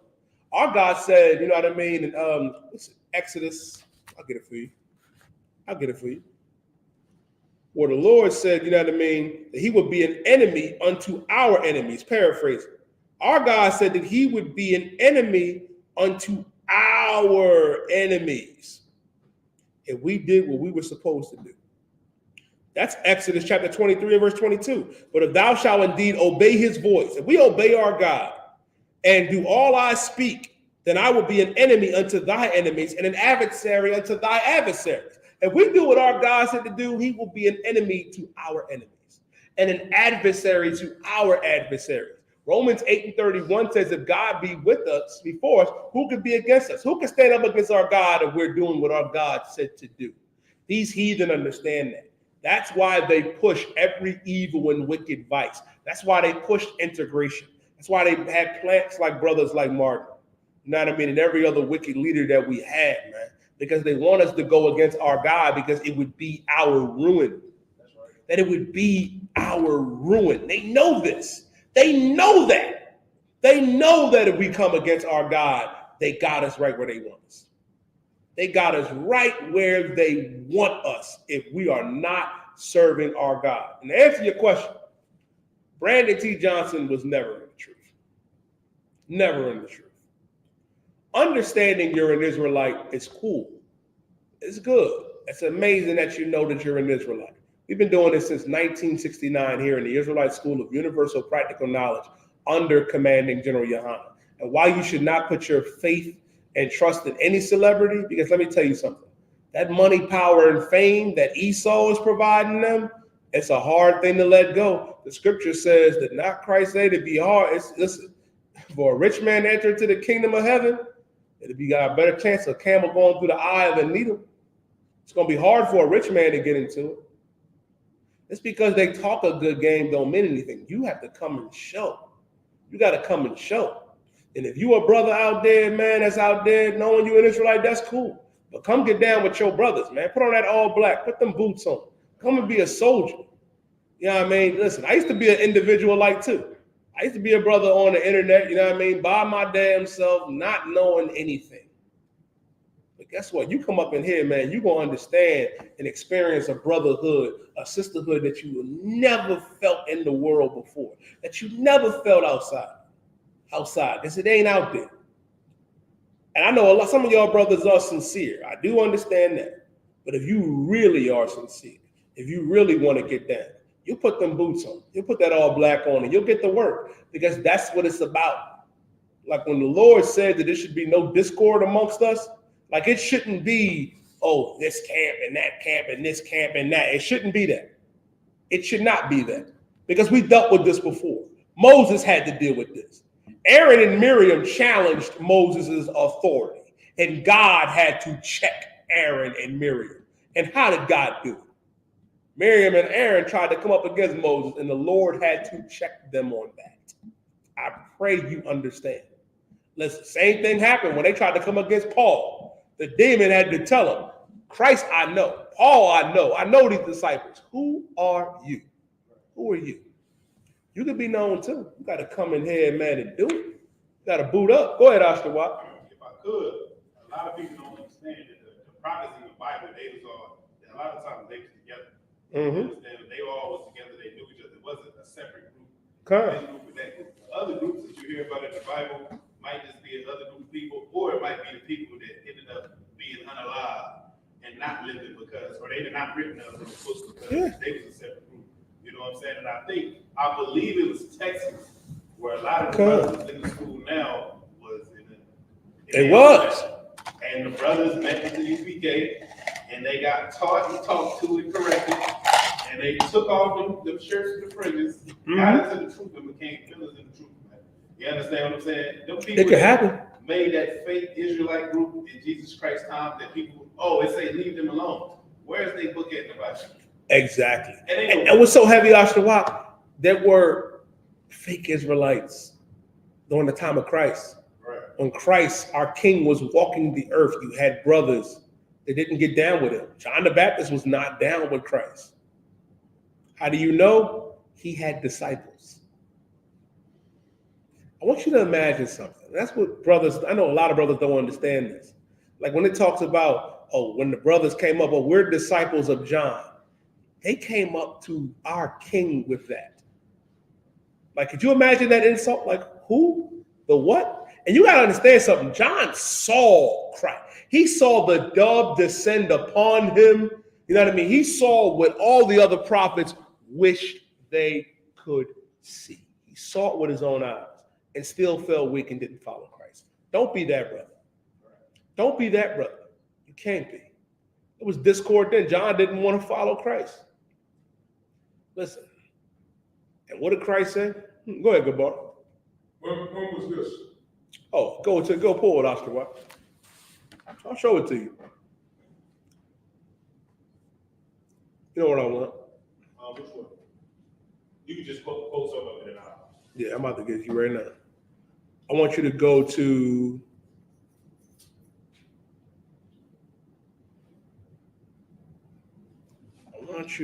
Mark. I want you to go to a precept when they came to Christ and asked if he was the one where John sent them.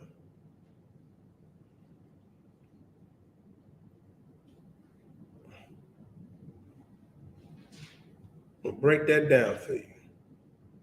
Go to Matthew. You know what? Go to Luke. Go to Luke 7. Luke 7 and 18. I think that's what I want.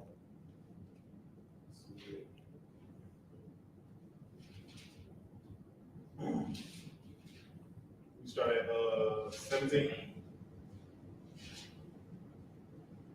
Yeah.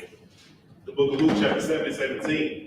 Mm-hmm. And this rumor of him went forth throughout all Judea and throughout all the region round about. Mm-hmm. And the disciples of John showed him of all these things. And John, calling unto him two of his disciples, sent them to Jesus, saying, Art thou he that should come, or look we for another? When the men were come Now, unto understand something real quick. It says, and the disciples of John showed him all these things.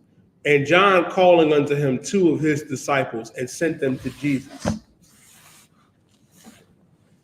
Let me ask everyone something. What did Peter do when he met Christ? What did Peter do? It's fine if you don't know. I'll tell you what Peter did. Peter became a disciple of Christ.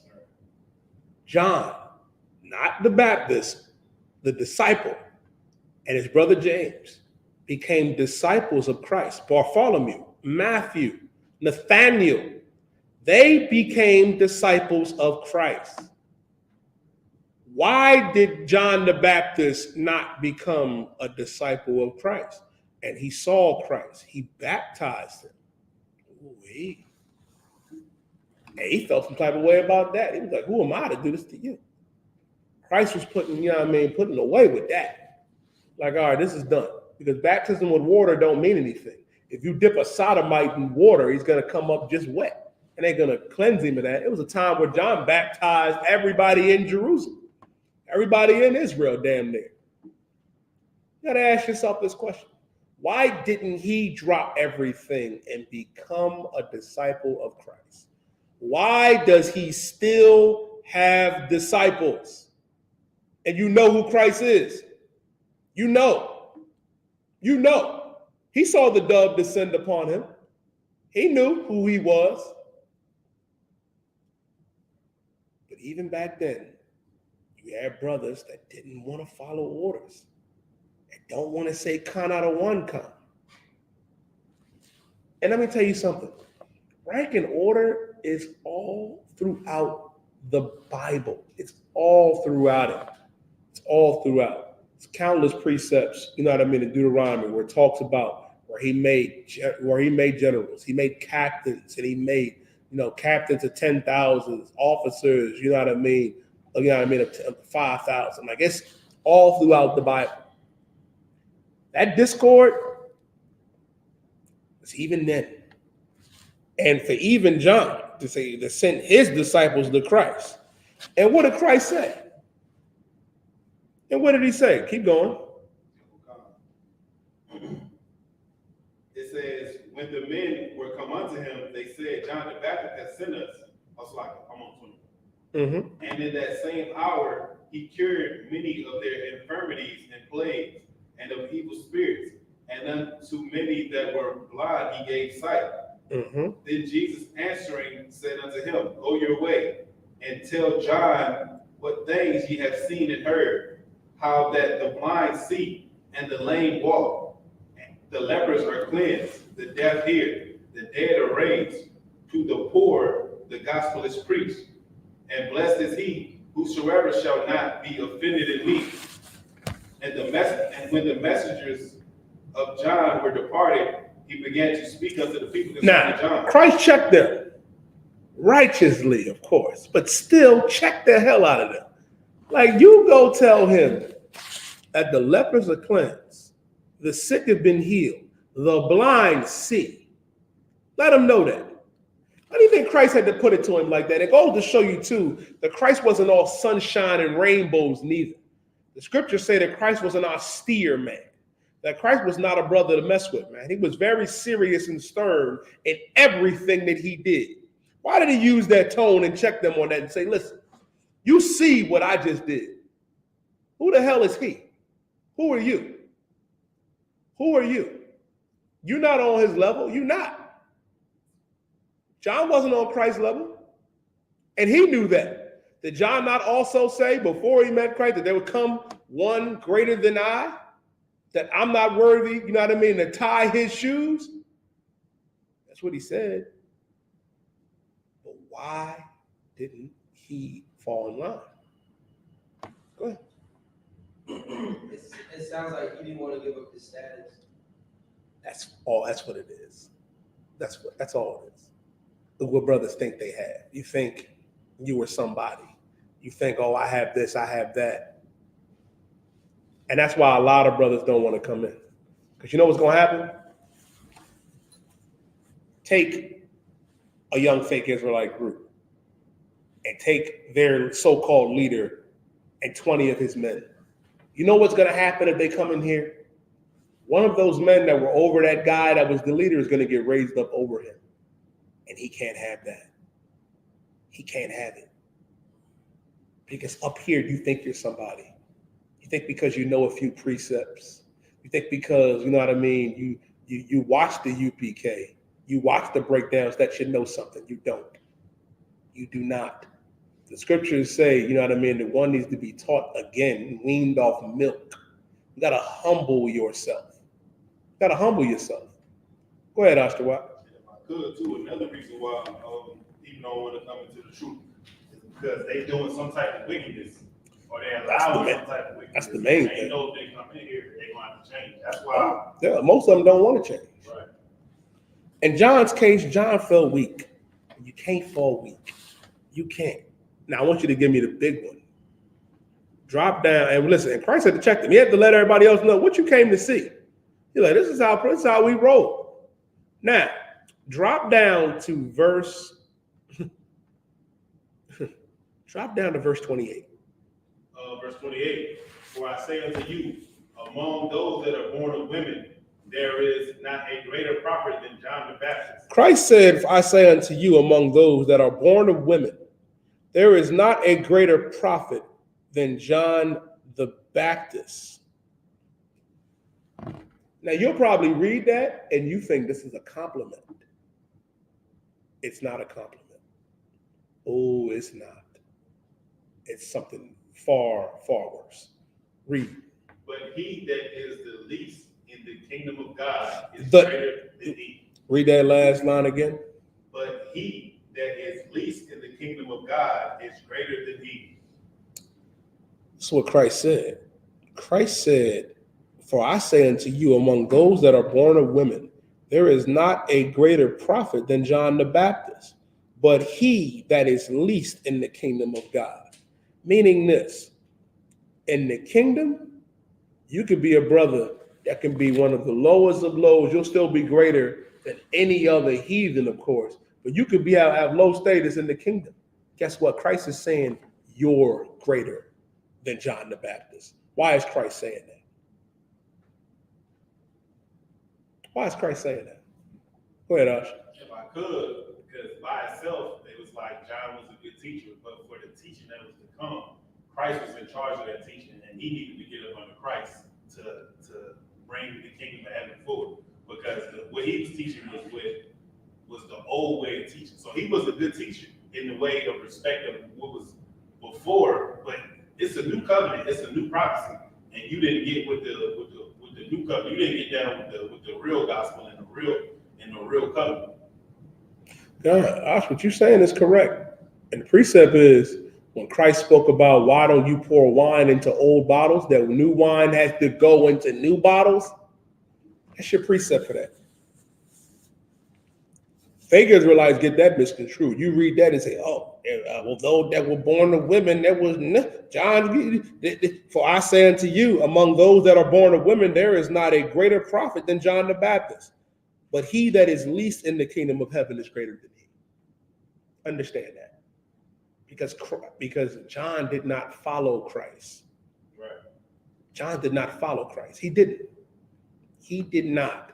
And that's why, if you least in the kingdom, you're greater than John. Why? Because you follow Christ. He didn't. You're better than him. Now, understand something, and which is so important on why, you know what I mean. And I'm glad that we had that segue, Ashtawa, for this reason, because, and I get it, I do understand it.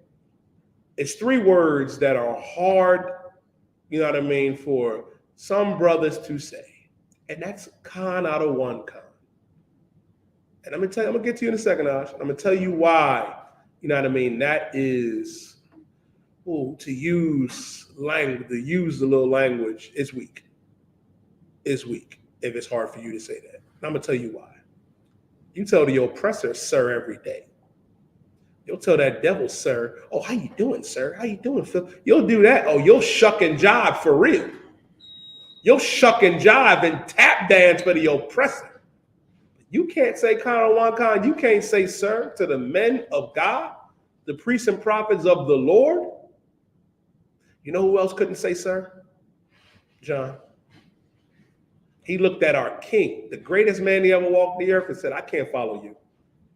You're in that spirit. You don't want to be in that spirit. That's the spirit of the Christian church, the Muslim mosque, and every fake Israelite group out there. That is not the spirit you want to be in. You don't. You don't. Well, when Christ said the servant is not greater than his master, he's not. You're not. You got to come in and fall in line. I pray you understand. Go ahead, Ashtawa. If I could too, even with John the Baptist and what he was doing, and when you compare it to what Christ was doing and the U.P.K versus everybody else, is you notice too that what Christ did, and you see what happened to Christ's disciples, a lot of them got unalive. Christ got unalive. A lot of his disciples got unalive with their people. The things that we teaching here is what get us the spotlight to be able to. You see what I'm saying? But that's what we're supposed to be teaching. You see what I'm saying? Because Christ said, just know that if they hate you, what? They hated me first. You see what I'm saying? So a lot of Israelite groups will go out there and they'll change it up, be like it was the one cat. I don't know who he was, but he was in the fake Israelite group. And they was like, yeah, some the guys in New York. Of course, he's talking about us. And he was like, yeah, those are our brothers. You know what I'm saying? And they just, they like this. And they have this type of tone. All of us are not like that. We have this type of tone. So you didn't not came into the truth. You like what he was saying, but you don't want to be a part of it to where you get that type of light. Mm-hmm. So your spirit leads you into this Israelite group. You see what I'm saying? Or to make your own Israelite group. So you don't got to deal with the pressure of actually doing what Christ told us to do and getting in line with the people that the Lord actually set up. Listen, and what you're saying is so heavy. That's why when I was breaking down earlier about how the 1%, you know what I mean, of brothers, you know what I mean, that we actually become superstar athletes and make it. Listen, man, it's even harder to become a priest of the Lord. It's even harder. Now, we say you come up in there, come to class, learn, pay your tithes. That's too wild. But if you want to be an actual soldier, you got to rock that all black. You got to put that all black on. Let me explain something to you the same way Commander General YAHANNA explained it to me, which resonated. When you come up in here and you put on that all black, you know what I mean, and you know what I mean, strive to be a trooper. And if you're a young trooper striving to be an officer, guess what? You are filling out an application to rule in Christ's kingdom, under Christ. That's what you're doing. You're filling out an application to work for the king. I'm gonna tell you what's terrifying. You might actually get the job. You might get the job. And guess what? And it's gonna take time. That's why you gotta take that period and come and learn again. Let me get that precept, Buster.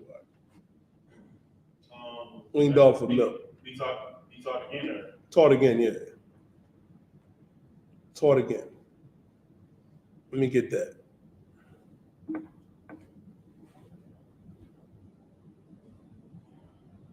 It's in Hebrews. The book of Hebrews, chapter 5, verse 12. For when the time ye ought to be teachers. For the time ye ought to be teachers. Some of y'all think you can go out there and teach now. No, you cannot. No, you cannot. Our enemies go out there and get cut every day. They get cut every day, destroyed. Keep going. Ye have need that one teach you again. Yeah, be need of one teaching you again. You got to be taught.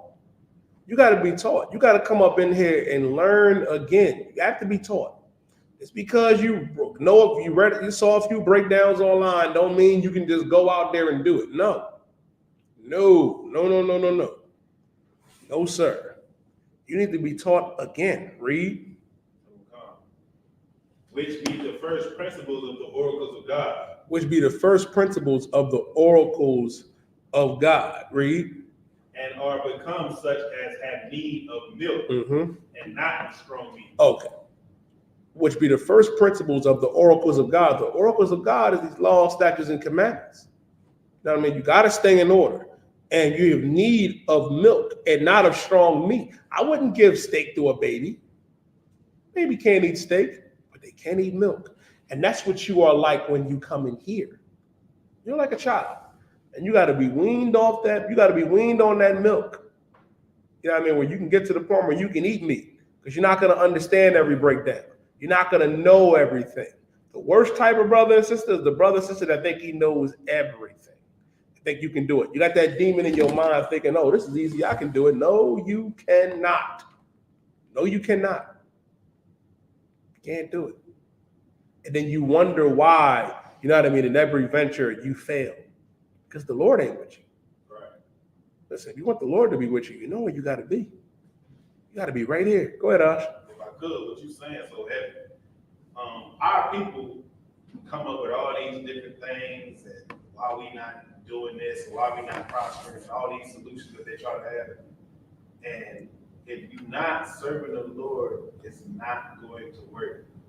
God said, I'm going to bless you if you listen to me, and I'm going to curse you if you do not listen.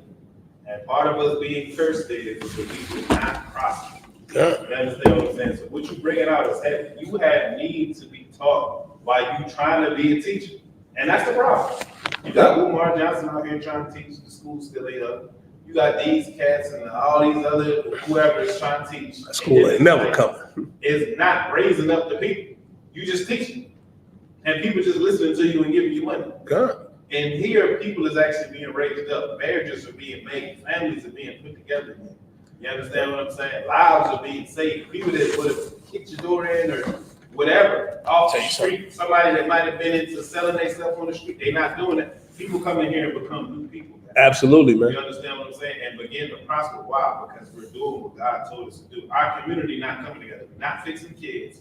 We're not going to fix the black economy. We're not doing none of that until we serve the Lord. And that's what you got to do, man. You got to come up in here and serve the Lord. I remember when I was about to rock. You remember when I came in? I was young, green. Yeah, I mean, I thought I knew everything. Whew. Till I met Commanding General YAHANNA. Till I met General Mayat. Ooh-wee. Let me tell you something. Captain Paul. You were like, when you sitting there, young man James, Captain Paul used to cast the demons out of me from where you. I used to be right there. I used to feel like Cap was talking to me, which he was. I'd be like, man, I'm gonna come and ask Cap this question and that question, and then he go over the topic, and I'd be like, God damn, can the nigga read my mind? Like, how he know? how he know that? How he know I was struggling with this? What's going on? Ever feel like he just talking to you? He is. And I come to realize that he can read my mind, Ashtawa. And listen, and because of that, you know what I mean? Now look. And that's what brothers need. Go ahead, Ash. If I could, real quick, what you breaking out so heavy? Because I also sat in this chair. Good. Where a multitude of different brothers cast Yeah. me. And people don't understand, like, when we say you're not the truth that you hear, they don't understand. You literally come in here, and whatever demons is in your mind, a brother literally, you sitting there hiding, hot as hell in that seat. The seat is on fire. Oh, the seat is lava. And you sitting there, and your spirit and the demon's on you, got a choice. Either you get rid of the demon or you stop coming to class. God. So it's a certain type of respect we got for brothers that stay in here. God. You understand what I'm saying? Because we know that you had to make the same decision we had. Yeah. Either you fight the demon, so either you're going to keep fighting this demon, or you're going to run and you're going to leave. And that's another place where fake Israelites like people that don't want to fight the demon. You understand what I'm saying? And the process in here to become a new person is so righteous and is what our people need. Because I needed it. You understand what I'm saying? I'm a much different man than when I came in here. It's like, Listen, man, you wanted to say something, young man? Go ahead, go ahead, brother.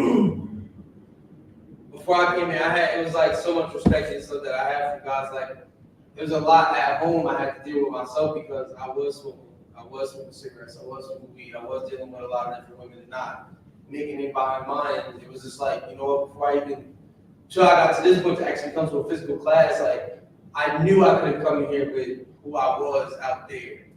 So it was for me, it was just like, I gotta give up a lot before I even bring myself to come in here. I feel like that's what actually took me so long to actually come in here. No, I understand, brother. I was the same way. And I'm gonna tell you something. Speaking on that personally, that's a demon you gotta overcome. And I'm glad you're here, man. Get a brother a hand. Let me tell you something. That is hard to do. I'll tell you a story. I.S.U.P.K, what's the last precept? 2 Timothy chapter 2 and verse 3. When I was a young man, me and my best friend, he told me a week prior, we going to class. I was like, cool. Day of class, I'm like, I don't want to go. I'm making every excuse in my head. I'm like, I ain't got clean socks. I'm saying crazy shit to myself. Like, bro, I had to look myself in the mirror like, yo, how come I don't want to go? right. I'll never forget. I walked through them doors, man. Officer Malakia was on Shamar, pat me down. I was like, all right, brothers checking brothers, you know what I mean? Make sure we don't come in here with the way I mean. I come in, Jeremiah was sitting right there, looked me up and down, gave me the head nod. I ain't know, listen, he looked familiar, but I ain't realized, you know what I mean? I'm like, damn, man, this brother looked familiar. Now I realized he was the one that made the top hat brother cry. It hit me a little later when I got home. I was like, yo, that was that brother. And right where you sitting, man, I sat next to Priest and Officer YAHANNA, man. I sat right next to Priest and Officer YAHANNA. May he rise again. That was a hardcore brother, man. One West to death. One West to death. And General Mayak sat here teaching, man, and was casting my demons out. He was like, because before I came to class, I stopped smoking weed 2 months prior. He was like, can't smoke weed. I was like, yeah, I don't smoke no more. All right, okay. I'm like, he's like, no heathen women, no white girls, none of that. So you can have multiple wives, but you can't be a whoremonger. You can't go out there and sleep with a sister, marry her, and then throw her away. I'm like, all right, I'm cool. That's perfect. Man, and I'm looking at my homie. I'm looking at him. He's sitting there like the demons jumped off of me and jumped on him. The last straw is when General Mayak was like, he's like, no tuna. He shouted out in class, damn! Nigga never came back. But you'd be surprised, man. You'd be surprised. And that was the day after the 50th Passover in 2019, I.S.U.P.K. And I realized something, man. Like, that was a demon I had to overcome. And that brother came and picked me up. You know what I mean? We both came to class. And I realized, like, damn, man, like, he ain't here. I hope he come back. I pray he do. But you know what I mean? And what was so heavy after class, man, a brother reached out to me. Big shout out to Precinct Officer 1000 Barzal Rakab. Barzal hit me up on Twitter. The next day after class and was like, the Lord calling you home, brother. Keep coming. Stay strong. Keep coming to class. And brother, I kept coming to class. And now I sit here before you now. Listen, man, you got to keep fighting that, brother. Keep coming to class. Keep coming to class. You out there training, right? Oh, okay, all right. Listen, man, keep coming to class, brother. Keep coming to class. Stay strong. Stay strong, man. Stay strong in this truth because it ain't nothing out there in the world.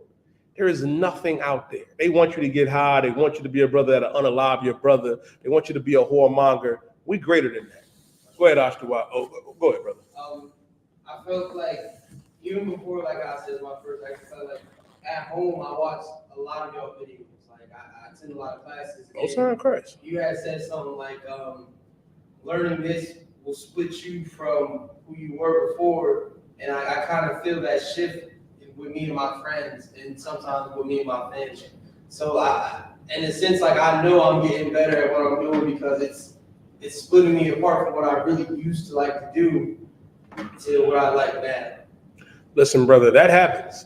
Scripture said, Christ said that he called, to put a man at variance, against his father, against his mother. Your family and your friends, they're going to see that change in you. They're going to see that change. And they're going to try to pull you back into the world. You got to stay strong, man. You have to stay strong in that. And this scripture that we're getting ready to go into, man, is going to, go deep into it. Go ahead. You was gonna say something else, you and then read the scripture. Yeah, We gotta real- wrap it up. Real quick, if I could, you know what I'm saying? That definitely for anybody watching class, tuning in, you know what I'm saying? And for everybody, you know what I'm saying? That demon wants you isolated. You understand what I'm saying? They want you by yourself, which is what make you not want to come to class physically.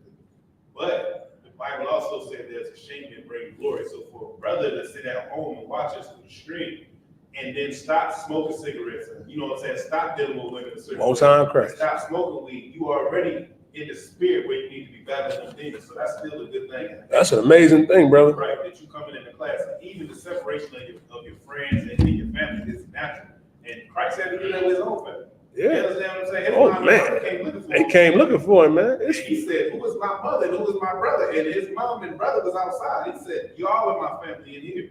They You do the understand work. what I'm saying? Why? Because we have a job to do, man. And the change is gonna be so good in your life. You're gonna see how you deal with women and brothers and life so much differently. Your eyes just gonna keep opening up to where you deal with situations differently as a brother in the truth. You're gonna really be able to possess real wisdom, man. Like the Bible says, the wisdom of this world is foolishness, man. And you're gonna see that. The stuff that you did before compared to what you're doing now, like your person now, is foolishness. Go ahead, Ash. Read the scripture. 2 Timothy chapter 2, verse 3. Thou, therefore, endure hardness. Endure hardness, man. You got to endure hardness. You're going to come up in here. The scripture also says in Ecclesiastes, prepare thyself for temptation. You have to endure. You have to endure, man. You got to prepare yourself. You coming up in here, now that you in, this is something that Captain Ahmad used to always say to me. Now that you in class, now that you coming around, now that you're really taking it seriously, you out of Satan's hands. And Satan is about to work 10 times harder to get you back in the palm of his hand. That's why you have to endure hardness. It's going to get rough. You're going to have that pool. They're going to want you to celebrate birthdays. They're going to want you to celebrate Christmas, Thanksgiving, Valentine's Day. Damn all that, man. Endure hardness. Read. As a good soldier of Jesus Christ. As a good soldier of Yahweh Shah Mashiach. Be a good soldier of Yahweh Shah Mashiach, man. Keep doing what you're doing, brother. Got to endure that hardness. And trust me, the reward is going to be amazing, brother. It's going to be amazing. Like what we doing, we don't do it for show. We don't do it for all that. We do it, you know what I mean, because we love our people. We love that Black, Latino, and First Nation man and woman. Fighting and striving, building Christ's kingdom right here, man. Building Christ's kingdom. But we fight the rule under Christ. Part of that 144, man. You got to strive for. Endure hardness as a good soldier of Yahweh Shah Mashiach. If you want to be a soldier, rock that all black, man. Keep coming to class, man. Keep coming to class and endure. No matter what goes on, no matter what Esau, what Satan throw at you, endure hardness as a good soldier of Yahweh Shah Mashiach. With that being said, man, I'm preaching officer of 5,000 Yadai. This is the Thursday night history class, man. You know what I mean? The water for everybody. Thank you for everybody that joined us, man. We're going to be back next week with it, next Thursday, 7 p.m. to 9 p.m. With that being said, I'm going to pass the class off to priest and officer Isupk.